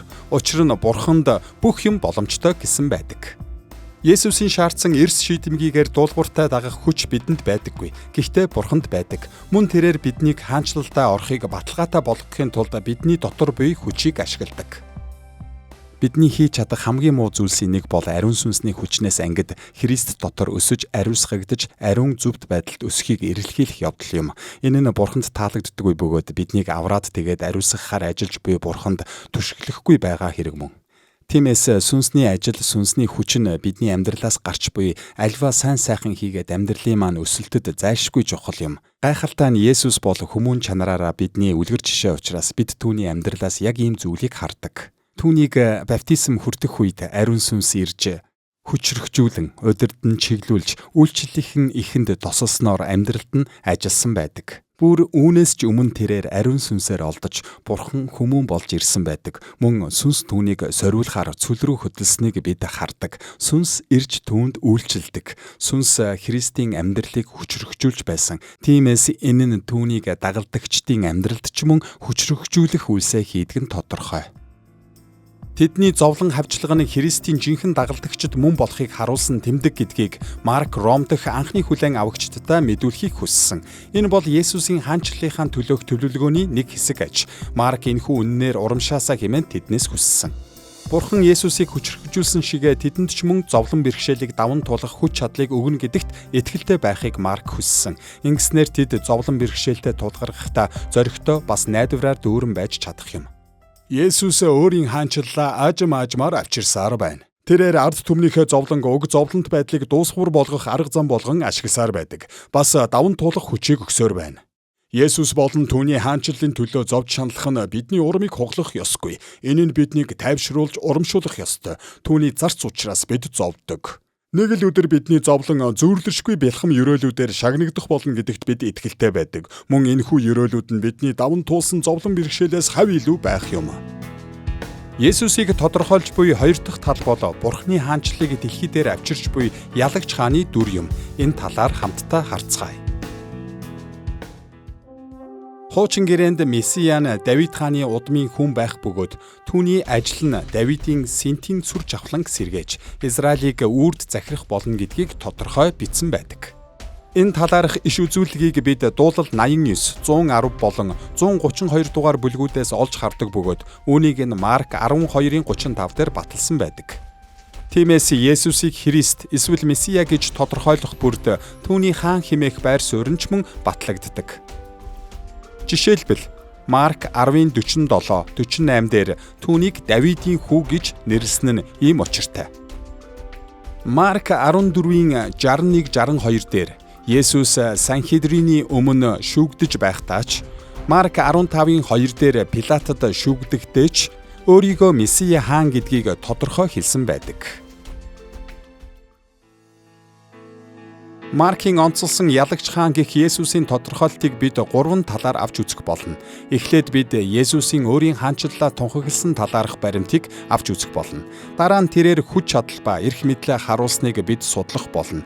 Мөн тэрээр дайснуудаа ялсан гэдгийг нь бид тус тус авч үзнэ. Есүс хаанчлалаа тунхагласан талаарх баримтаас эхэлцгээе. Есүсийн сайн мэдээний үйлчлэлийг Марк 1:14-15 дээр хэрхэн нэгтгэн дүгнэж бичснийг эргэн санацгаая. Энд Иохныг баривчлагдсны дараа Есүс Галилд ирж Бурхны сайн мэдээг тунхаглан тэр цаг биелэлээ оллоо. Бурхны хаанчлал айсвэ, гэмшиж сайн мэдээнд итгэх түн гэжээ. Есүсийн номлох үйлчлэлийн гол зорилго нь Бурхны хаанчлал ойрхон байр, гэмшиж итгэдэг бүх хүмүүст үүний ёроолууд өгөгдсөн талаарх сайн мэдээ буюу сайхан мэдээг тунхаглах явдал байв. Есүс дагалдагч нартай хаанчлалынхаа нууцыг зааж сургаснараа мөн үүнийг тунхагласан. Үнэн хэрэгтээ энэ бол тэрээр яагаад сургаалт зөвлөлөөр ярьж байсны шалтгаан юм. Тэрээр хаанчлалын нууцыг сонгогдсон хүмүүст илчлэхийн зэрэгцээ, сонгогдоогүй хүмүүсээс нууцлахын тулд ийхүү ярьсан. Марк 4:11-12 дээр Есүс дагалдагч нартай юу гэж хэлснийг харцгаая. Тэрээр энд Бурхны хаанчлалын нууц та нарт өгөгдсөн. Харин гадна байгстад бүх юмс сургаалт зөвлөлөөр ирдэг. Тийм болохоор тэд харан харавч, эс ухаарч, сонсон сонсовч үл ойлгоно. Ингэснээр тэд эс эргэж үл уучлагдана гэсэн байна. Мэдээж Есүс ихэвчлэн Бурхны хаанчлалын тухай тайлбарласан байдаг. Жишээлбэл Марк 10 дугаар бүлэгт тэрээр хүүхдүүдийг хаанчлалд амархан орно гэд харин баячуудыг олон бэрхшээл туулж байж орох хүмүүс хэмээн тодорхойлсон байдаг. Ялагч хаан болох Есүсийн тодорхойлолтын хоёр дахь тал бол тэрээр Бурхны дэлхий дээрх хаанчлалын тэргүүний хувьд хүч чадал, эрх мэдлээ харуулсан явдал байдаг. Есүс хааны хүч чадал, эрх мэдлээ голдуу гайхамшгуудаараа дамжуулан харуулсан. Жишээлбэл Марк 4:41 дээр бүтээл нь түүний тушаалуудыг дагдаг гэжээ. Марк 1:24, 3:11, 5:7 зэрэг ишлэлүүдээс чөтгөрүүд түүнийг Бурхны хүү гэдгийг мэддэг гэдэг нь харагддаг. Есүсийн байгаль болон чөтгөрүүдийг захиран хүслээ гүйцэлдүүлэх эрх мэдэл нь Бурхны хаанчлалыг дэлхийд авчирхаар ирснийх нь хүчтэй нотлохоо байв. Мөн түүний эдгэрлийн гайхамшгуудын талаарч адилхан зүйл хэлж болно. хаанчлалын ерөөлүүдэд амь нас, эрүүл мэнд ч ордог. Тиймээс Есүс хүмүүсийг эдгээхдээ хааны онцгой эрх мэдлийнхээ дагуу тэдэнд хаанчлалын ерөөлүүдийг хуваалцаж байсан. Есүс наад зах нь 3 шалтгааны улмаас гайхамшгуудыг үйлдсэн харагддаг. Нэг нь тэрээр зовлонтой хүмүүст инэрлээ, Бурхны ард түмэндээ хандсан инэрлийг харуулахыг хүсдэг. Тиймээс тэрээр хүмүүсийг инэрч өрөвдсөн учраас эдгэж байна. Тэр мөн тэдний хэрэгцээг хангахыг хүсдэг. Ингэснээр тэрээр өөрийгөө хэн болохоо буюу Месиа гэдгээ бас хаанчлалын авралаа авчирч байгаа тухай үннийг мэдүүлж байна. Тиймээс гайхамшгууд нь түүнийг хинбэ гэдгийг илтгэх тэмдгүүд юм. Мөн эдгээр нь зүгээр л түүнийг бурхан учраас эдгээр зүйлсийг хийдэг гэдгийг харуулаад зогсохгүй. Түүнийг Месиа гэдгийг илтгэдэг аж. 3 дахь онцлог бол гайхамшгууд нь Месиагийн аврал ирснийг илтгэдэг. Бурхны амлсан тэрхүү цаг үеийн ирчгээд байгаа бөгөөд өвчин шаналлыг авчирдаг хараалыг эргүүлсэн гэдгийг харж болдог. Тиймээс л тэрээр хүмүүсийг эдгэж байгаа юм. Мөн хараалын улмаас хоол хүнс ус унд хязгаартай байдаг тул тэрээр хоол хүнсийг болон уух дарсыг элбэг дэлбэгээр хангасан байдаг. Тиймээс гайхамшгууд нь түүхэнд Бурхны өөрчлөлт шинжилтийг авчирдаг. Учир нь тэр бол Месиа бөгөөд эдгээр ерөөлүүдийг бидний амьдралд авчрах нь түүний зорилго юм. Гайхамшгуудыг үйлдэхээс гадна Есүс хааны хүч, эрх мэдлээ өөр арга замаар харуулсан байдаг. Жишээлбэл Марк 1:16-аас 20 дээр тэрээр дагалдагч нараа гэр орноо, гэр бүлээ, ажил төрлөө орхин өөрийг нь дагахыг зоригтойгоор уриалсан. Тэр зүгээр л ухаалаг олон зөвлөмж өгөөгүй, харин тэр амьдралыг бүхэлд нь өөрчлөх, хариу үзүүлэхийг хүссэн юм. Үнэн дээр энэ бол сайн мэдээг сонссон хүн бүрд түүний өгдөг тушаал бөгөөд тэрээр мөн л адил хариуг хүлээсээр байна. Хүн бүр Есүсийг дуулууртай дагах, түүний төлөө амьдралаа зориулах, тэрээр хаашаач удирдсан түүнийг дагах үүрэгтэй. Есүсийн эрх мэдлийг харуулдаг хамгийн тод жишээ бол Марк 2:3-аас 12 дээр гардаг саа өвчтөе хүний нүглийг уучлсан явдал юм. Зөвхөн Бурхан л нүглийг уучлж чадна гэдгийг Есүс болон бусад бүх хүмүүс мэддэг байлаа. Гэвч гайхалтай нь Есүс тэр хүнд Бурханаас уучлалгүй гэж хэлээгүй. Харин тэрээр нүглийг нь эрх мэдэлтэйгээр уучлсан. Үүний үр дүнд энэ нь зүгээр л хүмүүний үзүүлдэг өршөөл бус Есүсийн хаан болох эрх мэдлийн баталгаа болдог. Хүмүүний нүглийг уучлснараа Бурхны хаанчлал дахь шударга ёсыг хэрэгжүүлэх Тэнгэрлэг эрх мэдэлтэй гэдгээ Есүс харуулсан. Тэрээр хүнийг уучлсан даруйд эдгээсэн тул хэлж буйн үнэхээр Бурханаас ирсэн гэдгээ баталсан. Мэдээжийн нүглийг уучлах түүний эрх мэдэл нь өөрийг нь дагах ёстойг харуулсан хамгийн том шалтгаануудын нэг мөн.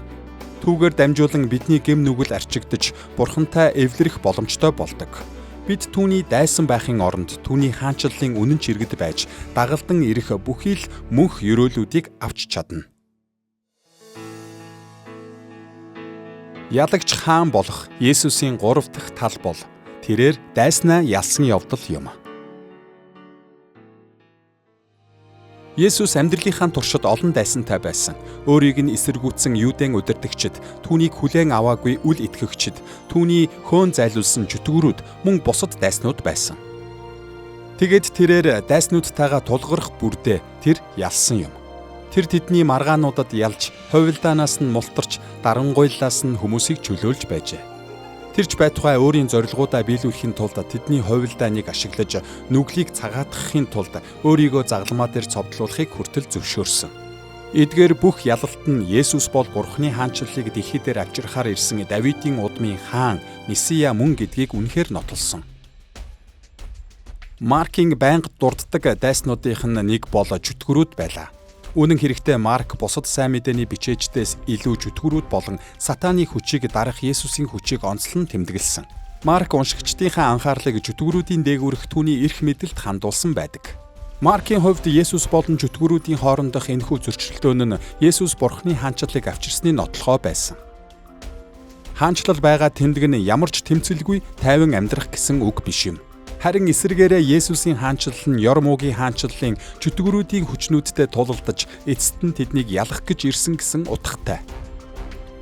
Ром дахь Христ итгэгчдийн хувьд энэ нь тэдний зовлон нь илүү том сүнслэг дайны нэг хэсэг байсан гэсэн үг байлаа.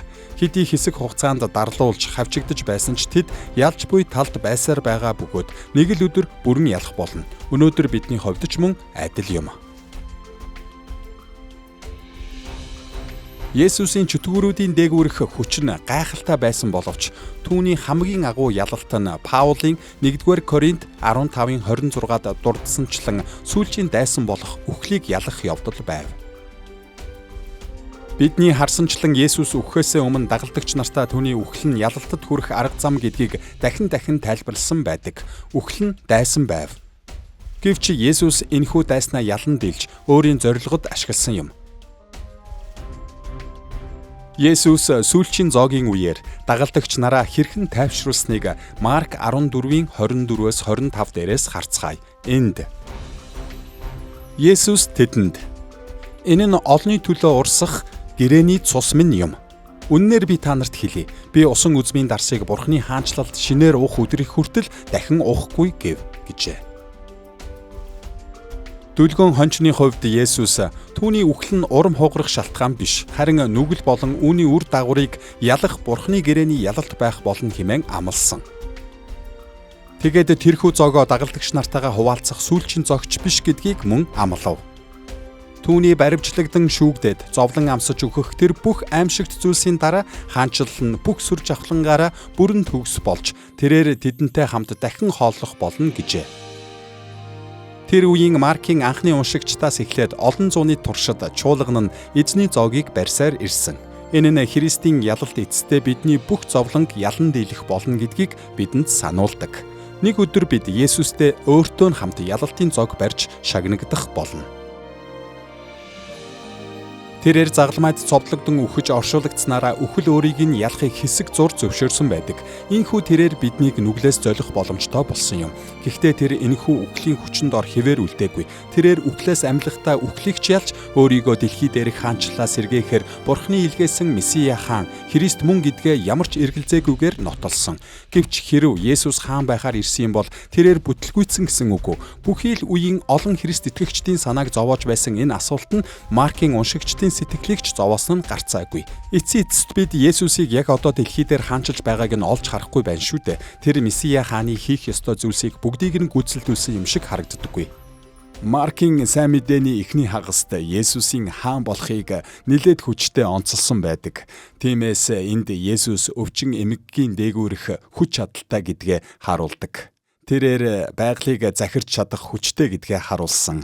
Тэрээр өөрийнхөө эргэн тойронд дагалдагчдыг цуглуулж чаддаг гэдгээ ч харуулдаг. Тэрээр бидний дунд байх Бурхан хаанаас хүсэж болох бүхий л зүйлсийг үйлдэв.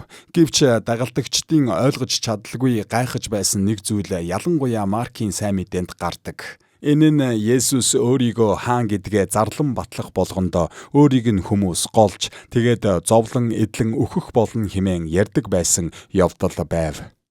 Эхэндээ хаан тэдний дунд үйлчлэхээр ирнэ гэсэн санааг ойлгоход хэцүү байсан гэж би боддог. Гэвч үнэн хэрэгтээ та эргэн нэг харж ирж буй хааны зүгнэлүүдийг Исая 53 зэрэг хэсгүүдтэй хамтд нь харж болно. Энд уг хаан нь мөн зовлон эдэлж өөхөх тухай өгүүлдэг. Мөн Есүс хүмүүний нүглийн төлөөсийг түлхэхийн тулд үүнийг хийж байгаа бөгөөд хүн төрлөختний нүглийг цагаатгахын тулд өөрийн сүр жавхланг хажуу тийш тавьж загламайг авсан. Мэдээж энэ түүхүүгээр дуустдаггүй. Учир нь Христ үхэгсдээс амьлан тэнгэрөө додож одоо бүх бүтээлийн дээгүүрх хаан болон сууж байгаа ба амьд ба үхэгсдийг шүүхээр буцаж ирэх болно. Есүс 1-р зуунд ихэнх хүмүүсийн хүсэн хүлээж байсан шиг Месиа биш байв. Мөн өнөө үеийн ихэнх хүмүүсийн хүсдэг шиг Месиа бас биш. Тэрээр боолчлолын зовлонг туулж амьдэрсэн бөгөөд хаанчлалынхаа ард түмнээч мөн ийм байхыг уриалав. Марк 4-р бүлэгдэх тариачин ба гичний үрийн тухай сургаалт зөвлөлдөө Есүс дагалдагчид нь хавчигдж түүний хаанчлал ялагдах гэж байгаа юм шиг санагдах болно хэмээн заасан. Гэвч тэрээр бас зарим хүмүүсийн дотор хаанчлалын үг үндэслэж үр жимсээ өгөх болно гэж сургасан. Тэд дуулууртайгаар Бурхны хаанчлалыг хүлээн авдаг. Тэд Есүсийг дагаж Бурхны хаанчлалыг тэлдэг. Хаанчлал нь төр зур нууцлагдсан ч аажмаар ургадаг бас зовдөг. Гэвч эцэст нь Бурхны хаанчлал бүрэн дүрнээр ирэх болно. Есүс Марк 4:22 дугаар ишлэлд энэ тухай хэлэхдээ нуугдмал юм байгаа бол зөвхөн илчлэгдэхийн тулд юм. Нууц юм байгаа бол зөвхөн илрүүлэгдэхийн тулд юм гэжээ. Маркийн анхны хүлээн авагчдаа болон бидэнд хэлсэн мэдээ нь ойлгомжтой байна. Бурхны хаанчлал нууцлаг байдлаар өсөж, хавчлаг зовлон дайснуудын эсрэг тэмцдэг. Гэхдээ энэ нь бас Бурхны цагийн дагуу өсөж томорхон гарцаагүй. Бурхны хаанчлал болон Есүсийн үйлчлэлийг зогсоох боломжгүй. Нэгэн өдөр Есүс эхлүүлсэн ажлаа дуусгахаар эргэн ирнэ. Тэр эцэст нь бүх дайснаа бүрэн ялж, бид өөрсдөө алдаршуулгадаж, хизээж дуусшгүй мөнх амьдралд орох болно. Тэр үед хуучин гэрээний нэгч иш үзүүлэг биелэгдээгүй үлдэхгүй. Тэр бүхнийг гүйцэлдүүлэх болно. Энэ хичээлээр бид Маркийн сайн мэдээний түүхэн нөхцөлийг бичээж анхны хүлээн авагчид болон бичих болсон үндсэн шалтгаан гэсэн хүрээнд авч үзлээ. Бид мөн уг номын бүтэц агуулгыг судалсан. Түүнчлэн гол хоёр сэдэв болох Есүсийг зовлонд зарц ба ялагч хаан гэдгийг онцлон харсан. Хэрв бид энэхүү сайн мэдээг эдгээр санаануудын дагуу уншвал Марк номыг илүү бүрэн ойлгож, орчин үеийн ертөнцид буй өөрсдийн амьдралдаа илүү сайн хэрэгжүүлэх гэдгээ олж мэдэх болно. Маркийн сайн мэдээ нь бусад сайн мэдээнд тэр бүр онцолдоггүй Есүсийн зан чанар үйлчлэлийн талуудыг тодотхон харуулсан байдаг. Эдгээр нь Есүс байгаа газараа үнэхээр эрх мэдэлтэй, эрч хүчтэй, өр нөлөөтэй эзэн гэдгийг бидэнд харуулдаг. Хэдийгээр Есүс хүч чадалтай хэвээр байсан ч зовлонт зарцын дүрийг дуртаяа авсан болохыг харуулдаг. Мөн Марк биднийг эзнийхээ энэхүү үлгэр жишээнд дор бүрнээ хариу үзүүлэхийг уриалсан байдаг. Тэрээр биднийг Есүсийн хөлд бишрэн сүгдэж, түүнийг чимээгүйхэн сонсон үгийг нь эрс дуулууртай дагахыг хүсдэг. Тэр биднийг Есүстэй адил Бурхны хаанчлалын төлөө зовход бэлэн байгаасаа гэж хүсдэг. Мөн Есүс дайснуудаа загалмаагаар дамжуулан ялснараа бидэнд ялалтыг баталгаажуулсан гэдгийг мэдэж, үүгээрээ урамшаасаа хэмээн хүсдэг. Энэхүү найдвараар бид Есүс сүр жавхлантайгаар иргэн ирж хаанчлалаа бүрэн төгс болгон ялалтыг бидэнд өгөх өдрийг хүртэл төвчээртэй байх болно.